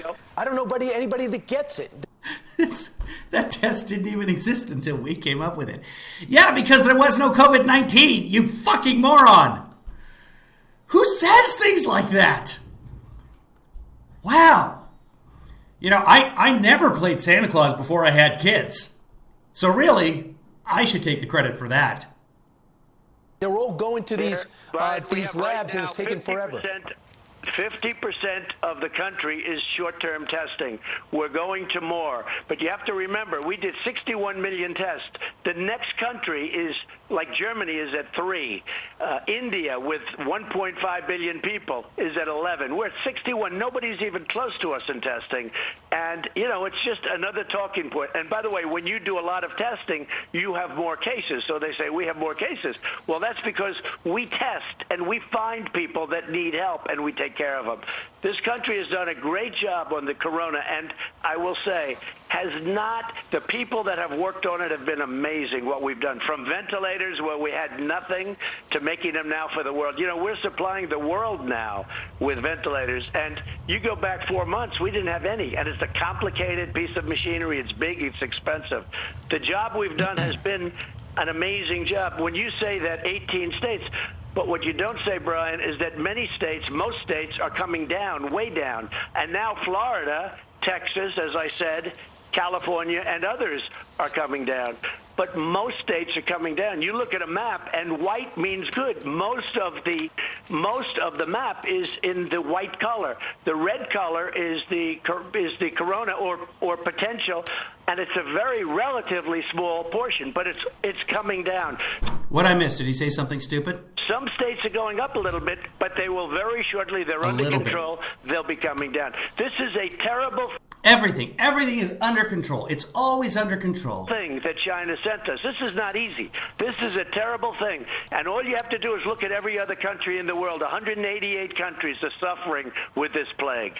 Mr. President, at this moment around kitchen tables, one of the biggest question marks for families and parents and kids is, will my children actually be going back to school? Could the plan that exists now change later? Teachers unions out there making demands like take the cops out of the school, and we need Medicare for all, and crazy political demands that feel like extortion. Yet to a parent, they want to know, will it be in person? Those crazy teachers wanting health insurance when they're going back to school in a pandemic. Crazy ass teachers. Will it be virtual? If I'm in a private school, are they going to treat me? By the way, the president gets tested every day. Do they put the same parameters the governor did on the government schools? What is the latest on your view of how these schools should reopen? My view is the schools should open. They're asking him for specifics. He's never going to give you specifics. He's just going to say that, well, give us, what are your view on the specifics of the schools? My view is the schools should reopen. Right. What do they need to do in order to open? They need to reopen. Oh, crap. Crap. Sorry, left-handed. Let's see where we are. These are people that have had the disease, the COVID, and they've recovered. Their blood, the plasma, so valuable, so important to us. Where was I? They're doing it. Would like to have a lot more. And you're right, it is a fantastic answer. It's not the whole answer, but it's a fantastic part of the puzzle. Right under the F. Hold on. I think I can get back there. Crap. Now where's the F? The F. There we go. We might get lucky right here. So few. They've got stronger, hard to believe, I don't know how you feel about it, but they have much stronger immune systems than we do somehow. I don't know if I'm repeating this because I had my headphones off for a second, but the kids have much weaker immune systems. Your immune system develops over time. This disease attacks your immune system goes nuts and ends up killing you. So the kids have I don't know why one of the doctors around Trump tells him to stop saying that, because it doesn't matter what you call it, it's just not reality. This, and they do it, they don't have a problem. They just don't have a problem. I mean, literally, in New Jersey, literally, a lot of kids have had a lot of problems. Where you had thousands, many thousands of deaths. The governor, Phil Murphy, told me, good guy too, by the way, but he told me thousands and thousands of deaths. It was hard hit. There was only one person under the age of 18 who died of this, and I think that person also had diabetes, a young person. It doesn't have, and other kids have died all across the country. We're up to, I think, 90 now. But one death is too many. Anyway, get back to school, kids. And many of these children had absolutely no underlying conditions. Especially when you get younger than that. Yeah, Kawasaki syndrome is also something that's happening. That's not actually Kawasaki syndrome, but it is a similar ailment. They haven't really figured out what it is yet. And then, of course, long term. What medical school did I go to, Flyoverland? I didn't go to a medical school, but I have played a doctor on TV. It doesn't have an impact on them. And I've watched some doctors say they're totally immune. I don't know. I hate to use the word totally because no doctor has said that children are totally immune. News will say, oh, he made the word totally and he shouldn't have used that word. But the fact is that they are virtually immune from this problem. And we have to open our schools. Virtually immune is not immune. Remember this, and I think you believe this, Pete. It's very bad for our country to be locked into a house, an apartment. What's going on with suicide? What's going on with drugs? What's going on with depression? What's going on with... You know, the school kids and all their drugs. So many other things. People lose their jobs. They never get it back. They have a great job. All of a sudden, that little business or that big business is forced to close. This is a very bad thing. This isn't like, oh, we have a choice of one or another. One is good. Well, hold on. Because you've been saying all along that the economy is going to come back bigger and better and stronger than ever before. And the restaurants that go away, new restaurants are going to go in there. And because of a tax deduction for corporations, those restaurants are going to do even better than before. Everyone's saying it. One is bad. No. Staying locked up. The lockdown, we did the right thing. We closed it down. We saved millions of lives. Instead of the number that you're looking at, you could be at 2. Unstead? Did you say unstead? Go ahead. Anytime, Donald. This is a very bad thing. This isn't like, oh, we have a choice of one or another. One is good, one is bad. No. Staying locked up. The lockdown, we did the right thing. We closed it down. We saved millions of lives. Instead of the number that you're looking at, you could be at 2 million. Think of, multiply the number that you have now times 10, 15, or 20. That's what you'd be. We did the right thing. We closed it down, but now we're opening up, and now we understand the disease. We understand that the elderly, especially the elderly with a problem with diabetes or heart, if they have a problem, they're very, very vulnerable, very, very susceptible to this disease, and we have to be very, very careful and vigilant with them, and we are. Well, on that note, what about the elderly teachers or the teachers that are susceptible or have underlying conditions? Are you worried at all? Is that a concern that maybe one of the moms or dads who drops their child off? What did we figure out? Like 500,000 teachers in that age range? Might have COVID and not know it, pass it on to one of these teachers? I think the teachers are a different story, and if a teacher's in a certain age group, I think they shouldn't be going in, and probably they're going to have to wait till the thing goes by. They'll have to wait. The thing goes by. By the way, vaccines and therapeutics are coming along incredibly well. I've streamlined the process. This would have taken 3-4 years to be where we are right now, and we're going to have one, I believe, long before the end of the year. And we have many that are already in state. We're now in 8th out of 12 months. How long before the end of the year is long before the end of the year? Stage 2 and Stage 3 trials, which is ending the lap, and it's been incredible. Nobody can believe what the FDA has been able to do. This would have been a process of 2 years, 3 years of. So you've got your 500,000 teachers that are over 60. Over 50, whatever group you want to put. We did the math on this at some point, I think. I don't know, I'm just going to say that we did. Who cares? Because what do facts matter anymore? And then you've got any teacher who might, for example, I'm almost 50. I've had 2 heart attacks. I have asthma. Those are both underlying conditions. If you missed it yesterday, he called it underlying conditions twice. I don't. He probably has today as well. So they're underlying conditions, but he calls them underlining conditions. I mean, he called. I'm gonna play it again. I just this blows me away. Hold on, Kevinlyfather sent me something. Will you? I'm just laughing at something Kevinlyfather said that I can't share with you. Hold on, because I want to share this with you guys. Give me a second here. This just blows me away every time I see it. It blows me away. I'm going to bring it over to this side here. Here we go. It's insanity. It's just absolute insanity that any American, let alone an American president, gaze upon Yosemite, towering sequoias. When they gaze upon Yosemite, towering sequoias. When they gaze upon Yosemite, towering sequoias. What American doesn't see that word? What 74, 75-year-old American? What septuagenarian? What 30-year-old American looks upon that word and reads it as Yosemites? Twice. Just Yosemites. It's Yosemites, moron.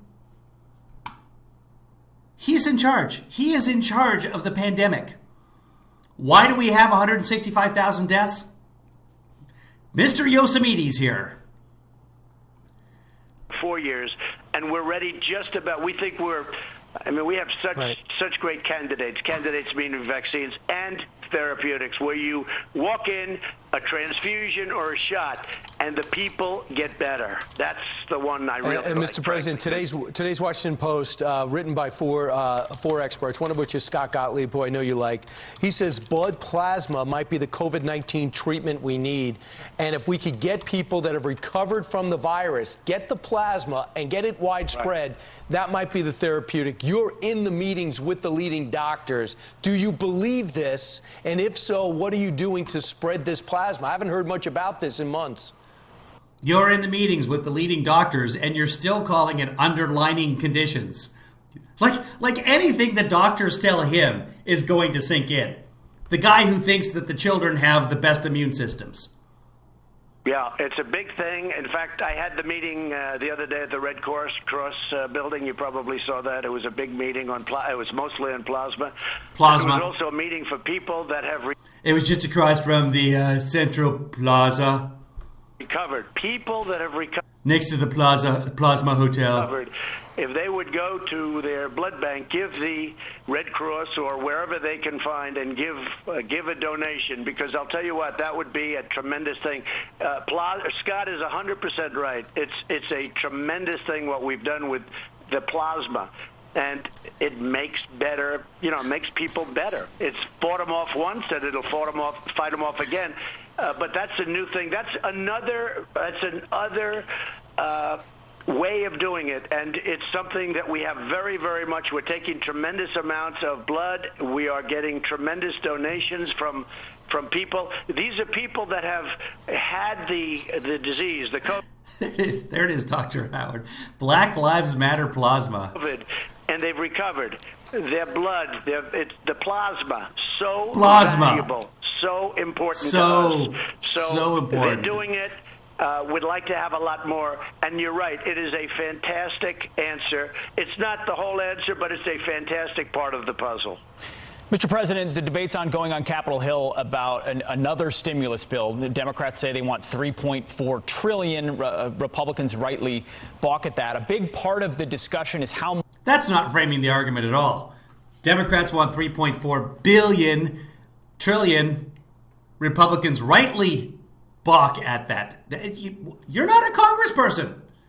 These are journalists, by the way, people. So don't inject your own personal feelings in it. They're not journalists. Much supplemental unemployment should be given at the federal level. And I noticed a tweet from Representative Lance Gooden. He's a Republican from Texas, pointing out what he's heard from businesses in his district. Because Democrats say it has to be $600.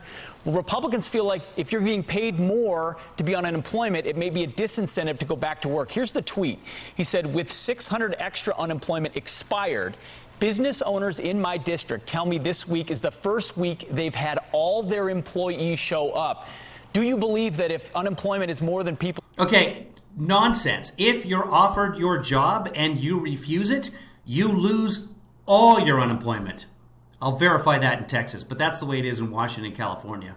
...people are making, it's a disincentive for people to go back to work right now. Well, that's what the Democrats want to do. They wanted to do that, but I have to say this. What they really want is bailout money for their states that have done very poorly for years of bad management, not because of COVID.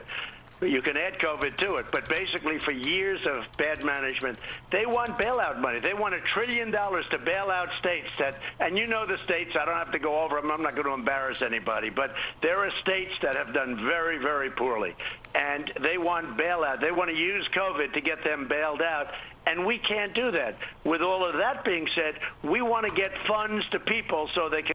Okay, so... the Department of Labor recently issued guidance. This is Department of Labor, the federal Department of Labor. I didn't even know about this. To clarify that an individual who is able and available to work but refuses to take a job offer or return from a furlough, that's what this guy is talking about, absent of a COVID-19 related criteria, in other words, diabetes, etc., will not be eligible for the federal pandemic unemployment assistance benefit under the CARES Act. So you do, I'm not going back to work. Okay, fine. You're not getting the $600.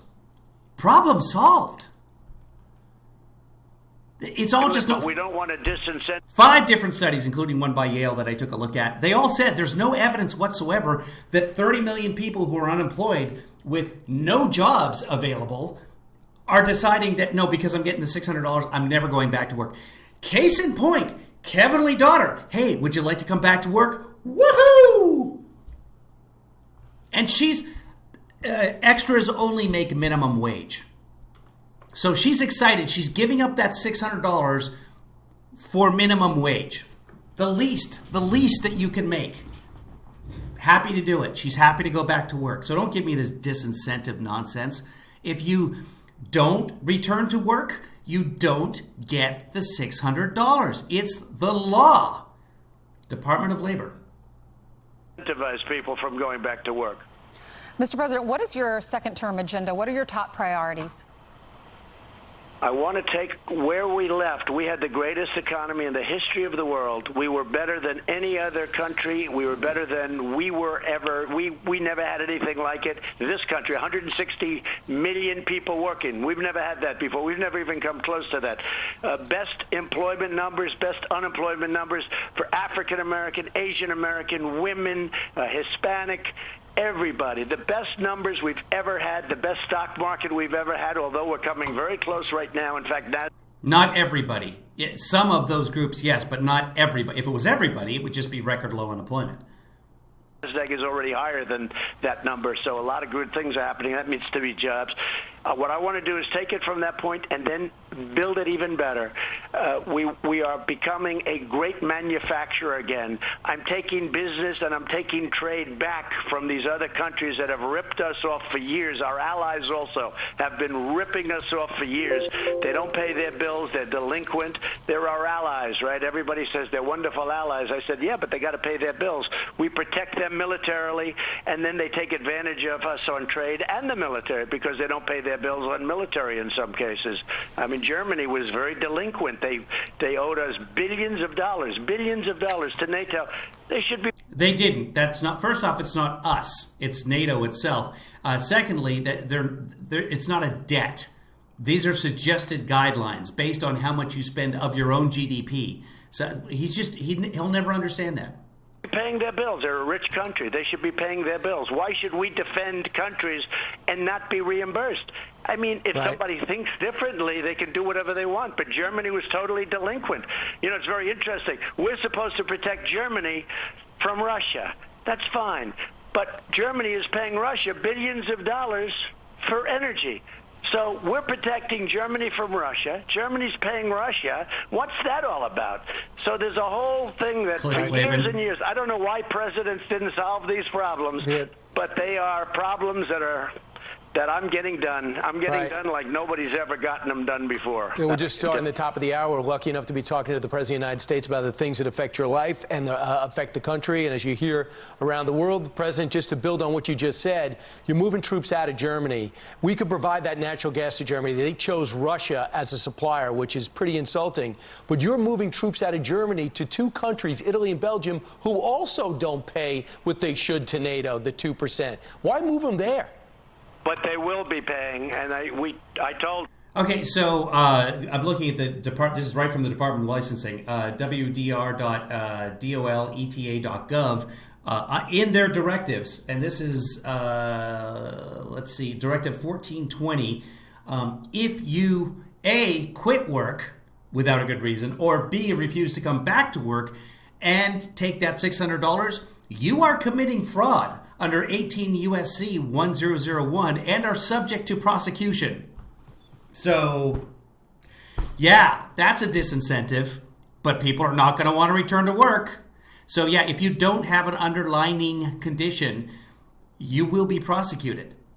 So don't tell me that you can't keep giving out that $600. Again, I've been paying taxes for 33 years in this country. I would like some of that back during this time when there's very, very few job opportunities for me. I said, you're going to be paying, they're going to be paying. Brian, I've raised at NATO. When I went in, nobody was. It was a disaster. I think it was 7 countries.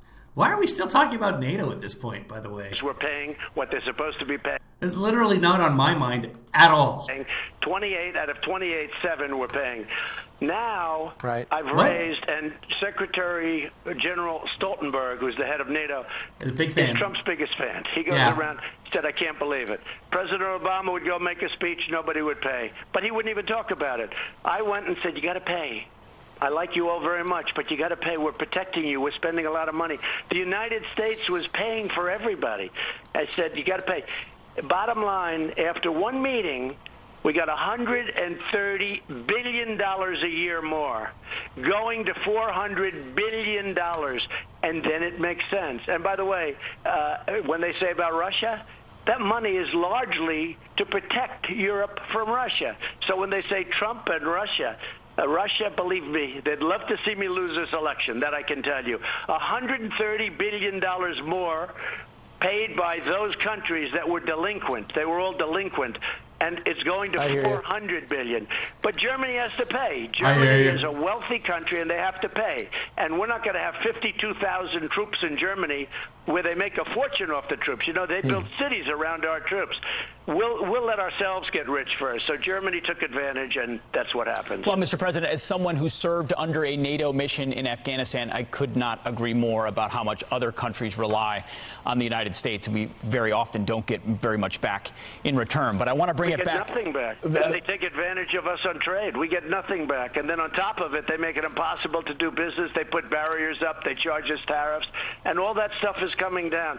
They're dreaming about Joe Biden. They dream about it every night. They go to bed. Been in office for 4 years. All that stuff is coming down in the next 4 years. They say, can you imagine how little he's going to get done if he gets reelected? As much, and suddenly we're right before the election. It's a mad scramble. Oh yeah, human trafficking. Oh, sign something on that. Yeah. What else? Oh yeah, clean water. Oh yeah, let's sign on the clean. Oh yeah, restrictions. Oh yeah. All of a sudden, right before the election, all this stuff that he said he was. Oh, healthcare. Oh yeah, we're gonna fix health. Oh, healthcare. Yeah, 2 weeks. By the end of the month. Oh yeah. Please, Joe, let Joe win. We'll be so rich. And all I'm doing is bringing fairness back because it got out of control a long time ago, long before Obama. Obama did nothing, and Biden did absolutely nothing, made it worse. But it was long before them, in all fairness. Yeah, Mr. President, they don't feel the need. Yeah, okay, under Obama, the payments to NATO were actually going up the last couple of years. Remember, we went through a recession. Obama dug us out of the recession, and to defend themselves if they believe we'll do it for them. But I want to come back across the pond, Mr. President, because there are reports that you're considering possibly giving your convention acceptance speech from the White House lawn. What's the latest on what you'll be doing for the convention? Well, we're thinking about it. It would be the easiest from the standpoint of security. You know, they move with a lot of people. It's a very expensive operation militarily and law enforcement-wise. The Secret Service is fantastic. But, you know, it's a big deal. And we're thinking about doing it from the White House because there's no movement. It's easy, and I think it's a beautiful setting, and we are thinking about that. It's certainly one of the alternatives. It's the easiest alternative. I think it's a beautiful alternative. I love the building. I'm there right now. I spend a lot of time here. A lot of people didn't spend as much time. I spend a lot of time here, and I like it. And Trump is literally away from the White House more than any other president since the White House was built and then burned down by the Canadians. And I think it's a great place and greatly representative of our nation. So, remember how Obama had the Hawaiian White House? No, he did not, because Trump has the Southern White House and has called Bedminster the Eastern White House, which is still. It would be by far the least expensive from the country standpoint because it really is. It's a big deal when you get up and move all of this apparatus. So what is the status of the RNC now? Because at first it was Charlotte, as you know, and then moved to Jacksonville, but contractually you still had to do a part of it in Charlotte, and now we're talking about the White House. And then how are you going to make sure it's not chaotic? The state convention in Texas, we had guests on that said it was so chaotic virtually. How do you make sure these delegates' votes are heard? Well, we're going to have the very first night will be in Charlotte. But that's locked down. That state, the governor's just locked him down. I don't know what he's doing. They just locked North Carolina down. We were dying. We were really wanting to go to North Carolina, and so what we're doing is we're doing one night there, and it'll be a nomination night, and it'll go very well. We're going to let the press go in and watch it, but socially distanced, and lots of things are happening. The state is in a lockdown state, so we had no choice. We went to Jacksonville, a place that we're very good, but after we announced, all of a sudden Florida got hit. And now Florida is recovering. But what we're going to do is we're going to do virtual, and we're going to do some live speeches from This is supposed to be English? I promise. different locations, and I'm going to do mine on Thursday night, and that'll be a live. First Lady's making a speech.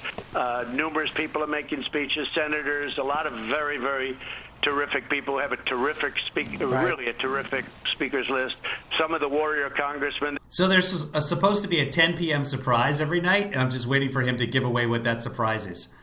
If Melania is not on the schedule, that means she's the surprise one night.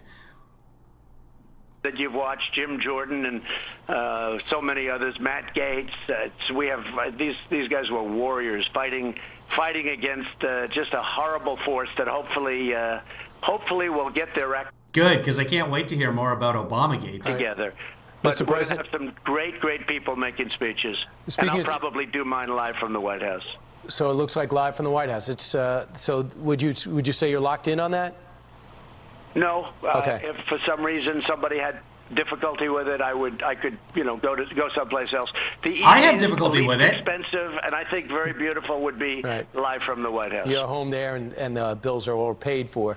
Mr. President, speaking of speeches, a week ago, many were taken aback when President Obama used a eulogy for Congressman Lewis to really seem to make a campaign speech, one of which was pretty much going after you and clearly talking politics.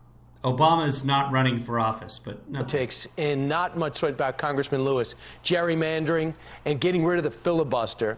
It made me think, who is having a harder time getting over the 2016 election, Hillary Clinton or President Obama? And do you agree that seemed like a campaign speech? Remember, Trump is the guy who went and gave a speech in front of the Boy Scouts and bragged about the election and complained about Hillary. The Boy Scouts of America. And less of a eulogy. I thought it was a terrible speech. It was an angry speech. It showed this anger there that people don't see. He lost control, and he's been really hit very hard by both sides for that speech. That speech was ridiculous. I think the answer is they both are. Has anyone seen violence on both sides hitting Obama for that speech? Have any Democrats complained about that speech? Are just in a state, it's just one of those things. We've redone 82% It is what it is. Of the Obama things, whether you look at the environment and our air and water now. 82% of the Obama things. It's cleaner than it's ever been, but we're producing. You go back just prior to the plague coming in, and by the way, we're going to have those numbers plus next year. You'll watch. But you look at the numbers we were doing, and despite that, our air and water, our environmental numbers are better than they ever were. But no, I thought that speech was totally inappropriate, very bad. He fought very hard. A lot of people don't realize that. I think, and I said it the other day, he fought just as hard or harder than Hillary so that Hillary won. He was somebody, I didn't know him, but he was somebody that wanted me not to win. He wanted to keep this whole thing going. But he mocked you. He mocked you at the Washington Correspondents' Dinner. He mocked you on Jimmy Kimmel's show that you're never going to be president, and you became president. Do you think, to a degree, he's not over that?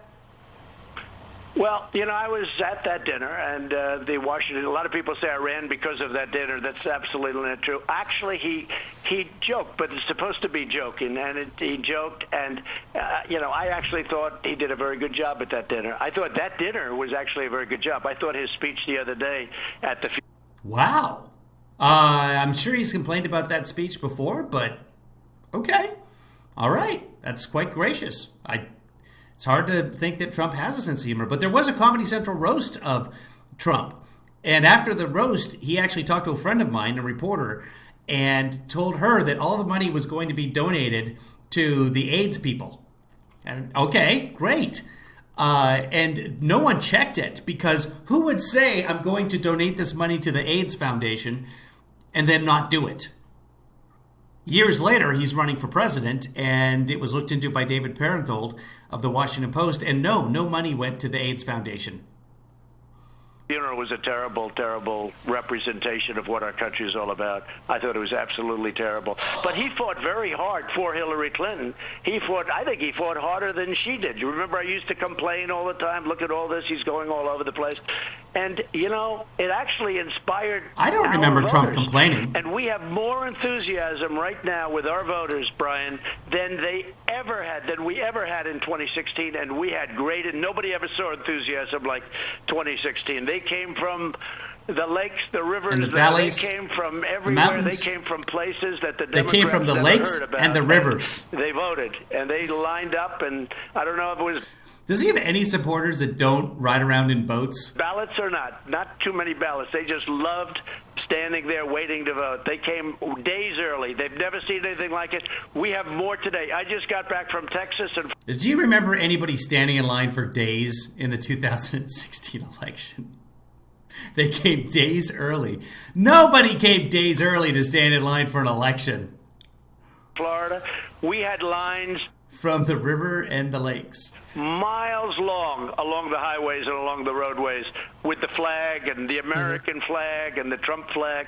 And the one thing I notice is that whenever you have an opposition group in line, they never have the American flag. They never fly the American flag. I can always tell our crowds. But there was virtually I didn't see anybody, literally thousands, tens of thousands of people.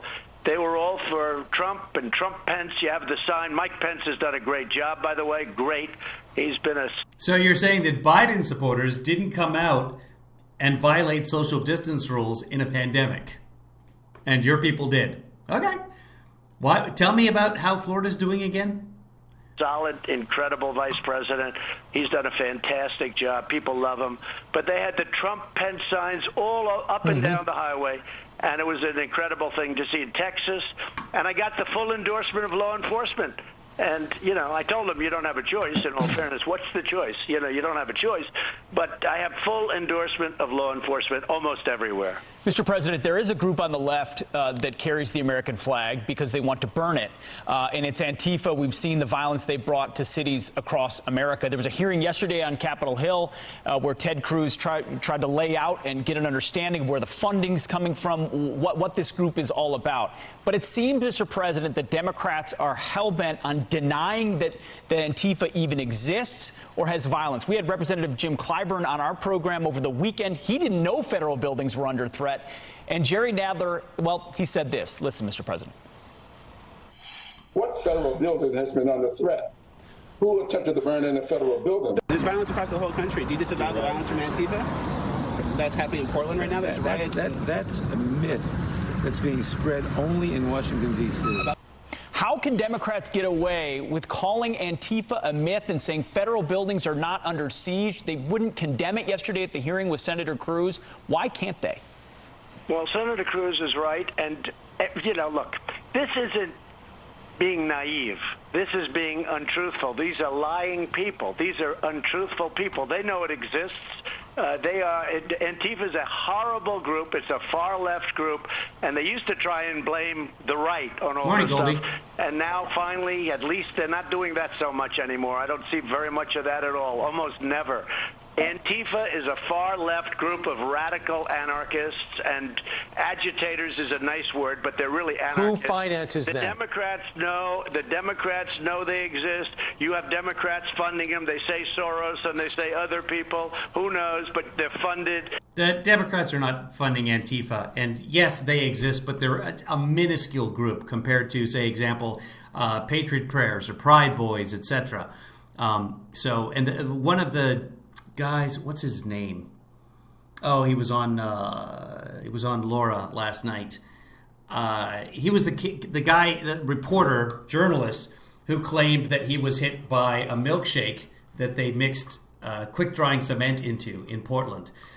This guy's just an agitator. Rolling Stone did an article about him. They were caught on tape, actually, recorded audio of the Proud Boys saying that he was protected by Patriot Prayer. He gives them good press, and then he gets protection. So it's all coordinated. And then he gets attacked a milkshake was thrown on him, and he claimed it was Antifa and that it was mixed with concrete. One of the news stations, not the news stations, but one of the newspapers, Willamette Weekly in Portland, did an experiment trying to see if they could make quick-drying cement and vegan milkshakes go together. Because at Burgerville, they have these vegan milkshakes, and someone threw a Burgerville milkshake at him. And, oh my God, he was on Twitter, and I've been attacked by Antifa and stuff like that with this quick-drying cement. No, they debunked that. The quick-drying cement and a milkshake looks very, very different than what he claimed. I'll find that sometime. You know what? I probably won't bother. It's ridiculous. Anyway, yeah, Antifa. It's all about Antifa. You see them standing there with weapons that are expensive, with signs that were made. I mean, literally, they have signs. Some of their little marches, they have signs that were made in a high-class printing shop. Antifa does not carry signs, and if they do have weapons, it's the Second Amendment. They're allowed to have weapons. I like the signs that are made in a basement. They mean a lot more. But that Antifa is very well known by the Democrats, and when they say, gee, we don't know who they are. I like the signs that were made in a basement. Now basements are good. Who could they be? They are a bad group. When I signed my bill the other day, the act, and it was very important, 10 years in jail for ripping down. No, the act has existed for 100 years. It's the Monuments Act. He did not sign a bill. The bill existed. All he signed was an executive order saying, hey, there's a bill. He did not sign a bill or an act. On monuments or statues, it stopped. That's not how this works. That's not how any of this works. That was 2 months ago. It totally stopped, at least on a federal basis, even on a state basis, because when they heard they go to jail for 10 years, and that's 10 years, that's a real, I took an old law, and I 10 years is the maximum, by the way, the maximum. Reinstituted it, which everyone said, oh, it's too tough. Well, he reinstituted an old law. The law was never off the books. He did not reinstitute anything. He signed an executive order saying, hey, there's a law. Well, let me tell you, it's 10 years for ripping down a statue or ripping down a monument. And they were going to march on Washington. They were going to rip down a lot. The march totally stopped once I signed that bill. I gave a news conference. I signed the bill. I said, you can come, but anybody. And we now have hundreds of people in court that are being prosecuted. After he signed that bill, they tried to tear down the Andrew Jackson in Lafayette Park. But okay. All over the country. So it's... I should have done this when I said bill.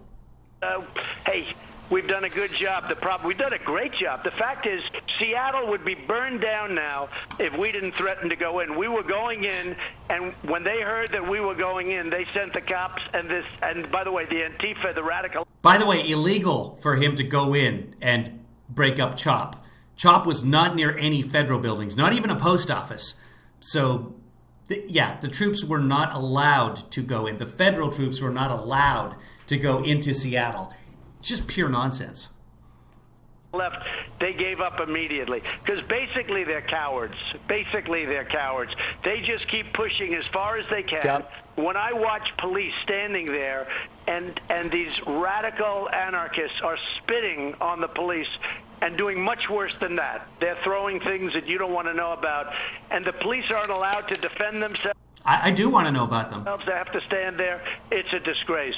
But we've done a great job. Well, the police are allowed to tear gas them and shoot them with rubber bullets and pepper spray, pepper bullets. So, I mean, that's kind of defending yourself.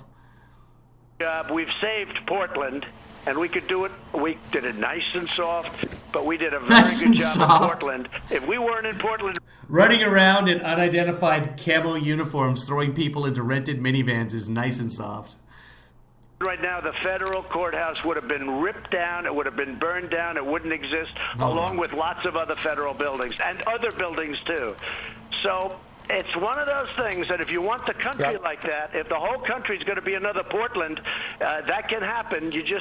All you have to do is elect this radical group of people. And Joe Biden is totally taken in by them, by the way, totally taken in.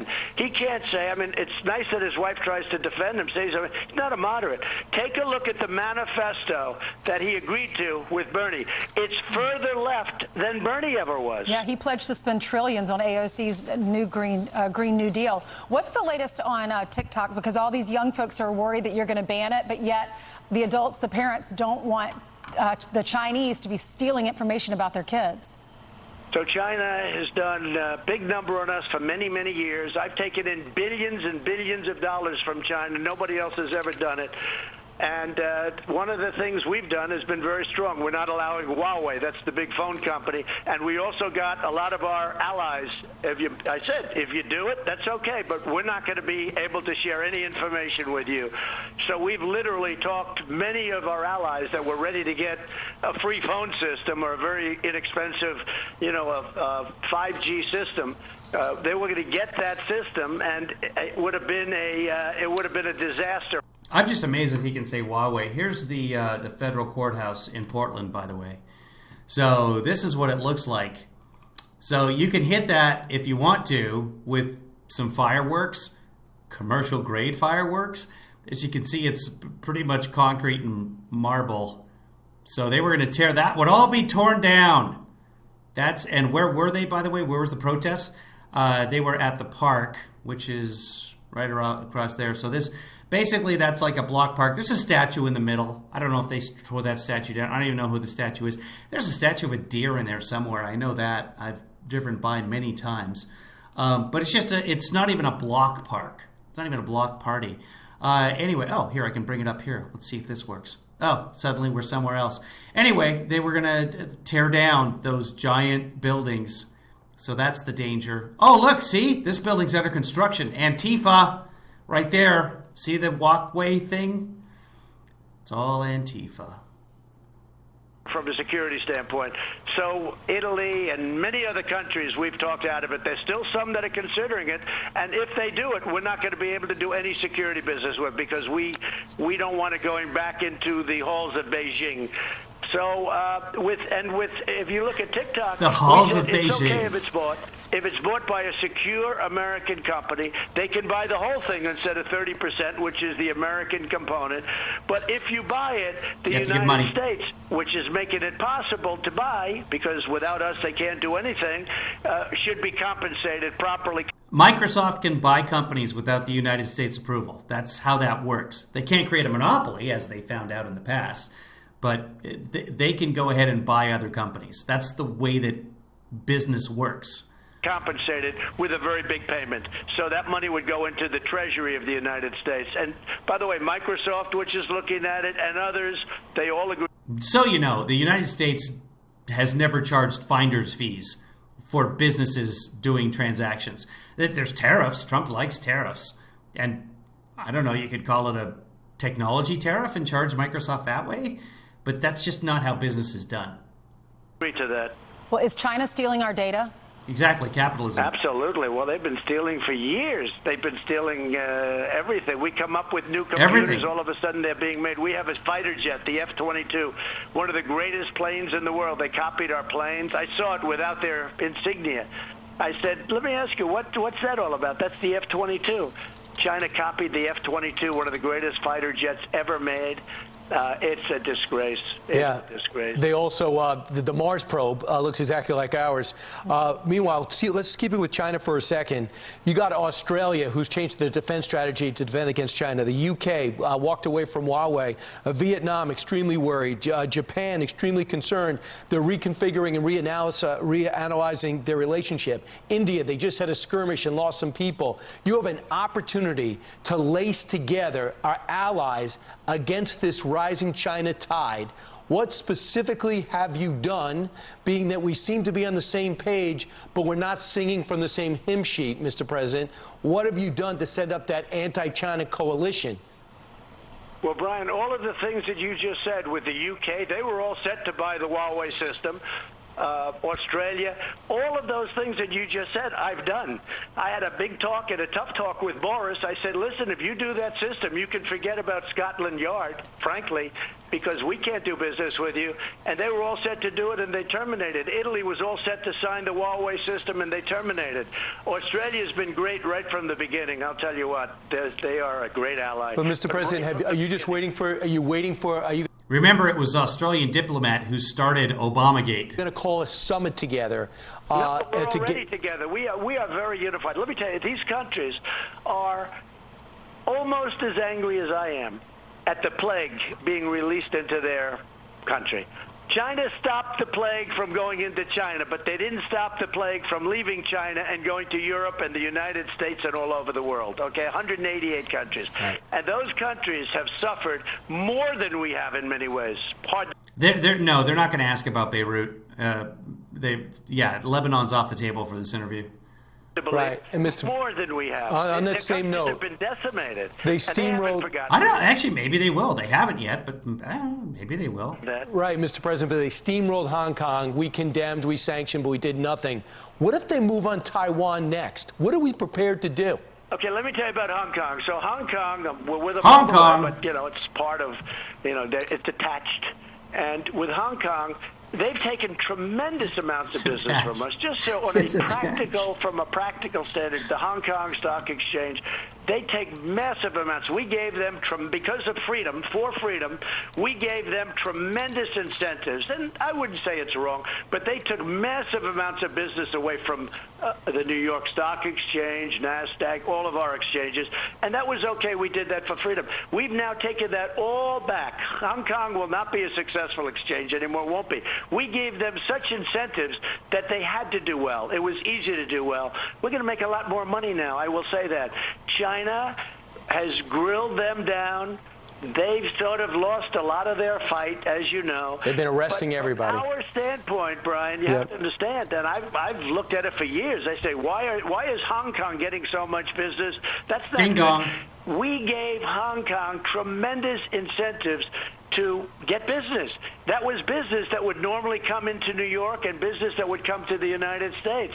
The New York Stock Exchange, they're going to do very well. They're going to pick up a lot of... By the way, on the travel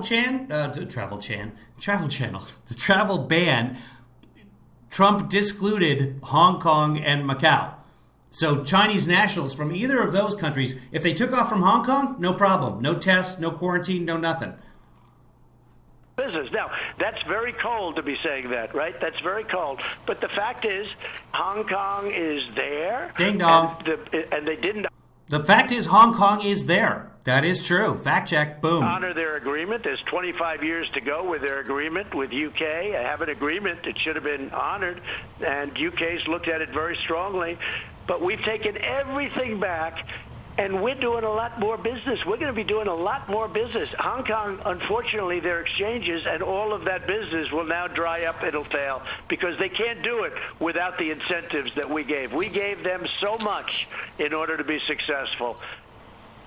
Mr. President, real quick, on business, I want to talk about the business of sports. It's reopening in our country.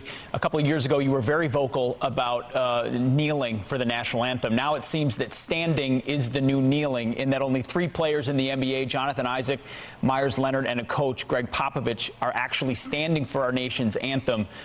Your take on the state of the league? I think it's disgraceful. We work with them. We work with them very hard, trying to get them open. I was pushing them to get open. And then I see everybody kneeling when during the anthem. It's not acceptable to me. When I see them kneeling, no, he's not, Dr. Howard. Game. I have no interest in the game. And let me tell you, there's plenty of other people out there too. And Black Lives Matter. Nobody's done better for our black community than me. Nobody, and that is with the possible exception of Abraham Lincoln. We'll watch the Axios interview later. Apparently, Jonathan Swan brought up the, Civil Rights Act under Lyndon B. Johnson. Nope, says Trump. Nope, more. He's done more. Black unemployment, by the way, the last time I looked, is unemployment's 19% amongst African Americans. But Trump's done more. Abraham Lincoln, it's true. Criminal justice reform, opportunity zones, best employment numbers in history. Every single one I've done. Funding the black colleges and universities, historically. Obama did that. Historically black. But the colleges and universities funded it for a long time. They had no funding. They had to keep coming back to Washington.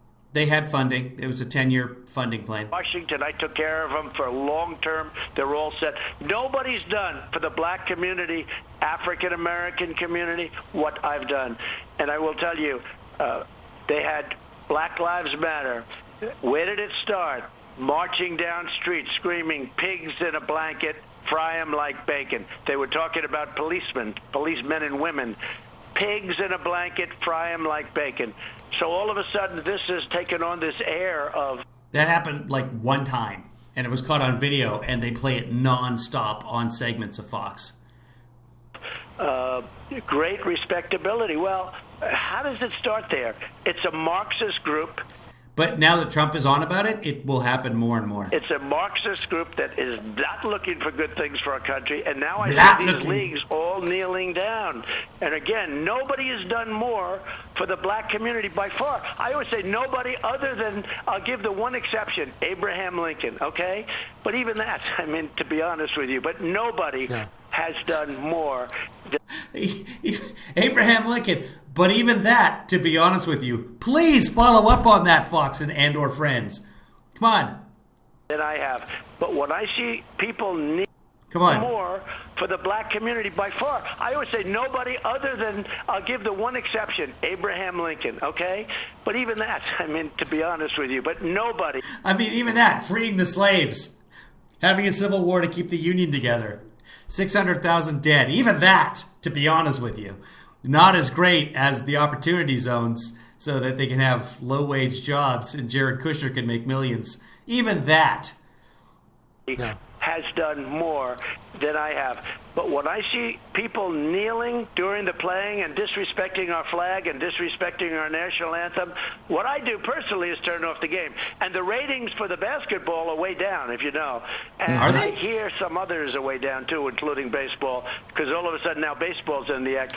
We got to stand up for our flag. We have to stand up for our country. We have to stand up for our anthem. And a lot of people agree with me. Hey, if I'm wrong, I'm going to lose an election, okay? And that's okay with me.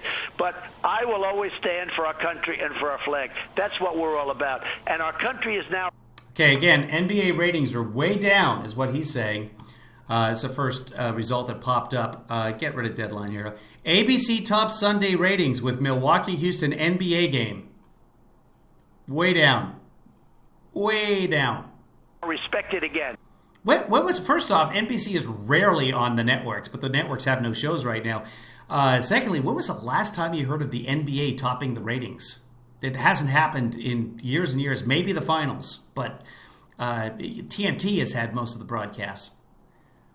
Our country is disrespected, and now our country is respected, and other countries, including our allies, I say sometimes... Respected so much that they won't even let us travel to them. That's how much they respect. They're scared of us. Our so-called allies, because they've ripped us off more than the enemies. So-called allies. But these allies are respecting us again. Mr. President, this will be the last question. Is there something that you can say to help our country with the race division, with the inequalities? Because most of your supporters, at least, are going to say, I don't support Black Lives Matter when they're chanting pigs in a blanket, fry them like bacon. Most people support law enforcement that support you and the men and women that are the hard workers and out there on the front lines. But there does need to be that conversation. And most people who support Biden also support law enforcement, but okay. Of Black Lives Matter in the sense that Condoleezza Rice was asked... it's entirely possible to support law enforcement and also support the idea that Black lives also matter. I mean, all lives matter. Here's the thing. I don't understand why everyone does it. Black lives matter. Oh, yeah? All lives matter. Right. They do. And Black lives matter. Thank you for agreeing with me. Black lives are part of all lives. Thank you for saying that Black lives matter. Just give it to them. Just enjoy. All lives matter. All lives. Yes, Black lives are part of all lives. They matter. Thank you for agreeing with us. Just, do it. Simple. what is one of her biggest pet peeves. I'm just paraphrasing here, but she said, I hate it when people look at me because I'm black and they come up with preconceived notions of how I'm going to vote or what my background is like or my education is like. How can we heal as a nation so that we can look at everyone as... Was she talking to the president who keeps saying that he passed social justice prison reform to help the black community? You know, because obviously if she's black, she's been to prison, according to the president. Americans, as Maya Angelou says, we are more alike than we are different. Well, Condoleezza is 100% right. Look, we were really there. We were very close. Success. It's called success. We had the highest employment, the best employment numbers ever for the black community, for African American. Still double that of the white community. I mean, that's really the issue, isn't it? That's why they started keeping these stats, because of the differences between the races, the inequities.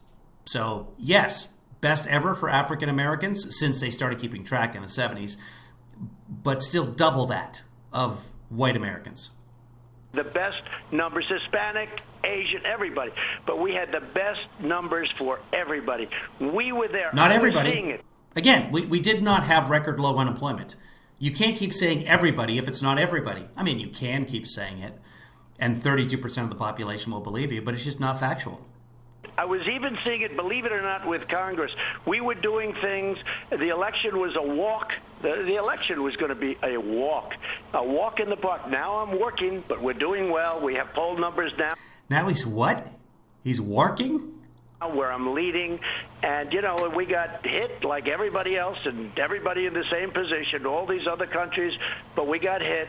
But we're doing really well, and we're building it again, and people see that we're building it again. Biden can't build. We got hit, and we're doing really well. Hold on, I just want to see how well we're doing right now. I'm just going to pull it up very quickly here, kids. There it is. I have to learn to type. It's ridiculous. Pulling up the US of A. Want to see how really well we're doing. Wow. World Meters is getting hammered today. USA, yeah, we passed it. 160,532 dead. We're doing really well. Really, really well. Yesterday we had... Fuck, we're going up. We're still going up. 1,362 dead yesterday. I'll pull up a graph for you kids. Anything, but we were very close, Ainsley, to being there. We had this tremendous success going, and I could see things changing, and they were changing rapidly, and then we got hit with the plague from China. Now we're doing it again. The best answer, Ainsley, is great success, great jobs, great income, homes. The home ownership was at the highest rate. Now we had great homeowners, as you saw yesterday. The home ownership numbers were just announced yesterday, and home sales are through. Home ownership numbers were not announced yesterday. Home sales were the roof. I think it was one of the highest ever. So we're doing it again, but we got interrupted by the virus. And he's talking about the increase of home sales over the previous month, because the previous month. And the other thing is, first off, nobody was buying homes because the economy was shut down. Secondly, nobody was building homes, and so now there's a shortage. There was the 3-month period. My dad is a home builder. He's an engineer, civil engineer. So, yeah, he's not a home builder technically, but he does the civil engineering that the home builders need. And it was really slow for a couple of months because in Washington State, where he is, nobody was allowed to do construction. Now they're back doing construction, and so, yeah, you're going to see increases. By the plague, and it was a terrible thing. But the answer, just in a word, is success. Success will bring us together better than any other. There's no other word that can... I'm pretty sure love will bring us together. Top it. It's going to bring people together, Ainsley. All right, Mr. President, thanks for the... It's going to bring people together to vote for Biden. Thanks for the quality time. We truly appreciate it. On behalf of the audience, thanks so much. Best of luck. Thank you, Mr. President. Thank you, Mr. President. Thank you all very much. Love your show. Thank you. One task force meeting since April is the answer that you're looking for there. Let's just go over to the C-SPAN, see if anything's been added for today. We'll cover the, certified safety professionals. It's not quite what I was looking for. Hold on, Foxfire. Let's go here. Let's look it up here, see what's going on. So Sally Yates is testifying in front of Congress, so that's kind of cool. About the Russia investigation. That's totally what's needed. Of course, she's testifying in the Senate. I could tell you that without even looking because the Senate is GOP controlled. White House driveway stakeout, still nothing going on. Yeah, just so nothing else scheduled for Trump today. We'll see what happens as the day goes on. We'll take a look at that Axios interview with Jonathan Swan a little bit later today. I'm going to get my day started. It's about, wow, that was a 2-hour session. It's about 9:35 on the West Coast, noon 30 out east. You folks have a great day. I don't know whether Pompeo spoke or not. We can check in on that quickly. Meanwhile, don't forget to vote here. Let's go check it out. Give me a second. Let's go escape. And let's go to the Twitters. And let's go to Billy Joel Madness. And let's see. See how we're doing. It's Vienna against Piano Man. And right now, Piano Man has 2/3 of the vote, 54 votes right now. Get in there and vote for Vienna if you're Kevinlyfather. Get in there and vote. Piano Man versus Vienna. The way to do it is to go to my page and scroll down, or just type in hashtag Billy Joel Madness. I'll retweet that right now. To last day to vote for Vienna or Piano Man to make it to the final of Billy Joel Madness. Let's tag Billy Joel in here and see if he actually shows up, because what the hell. Okay, Billy Joel, retweet. So get in your votes, folks. Most of you have probably already done that.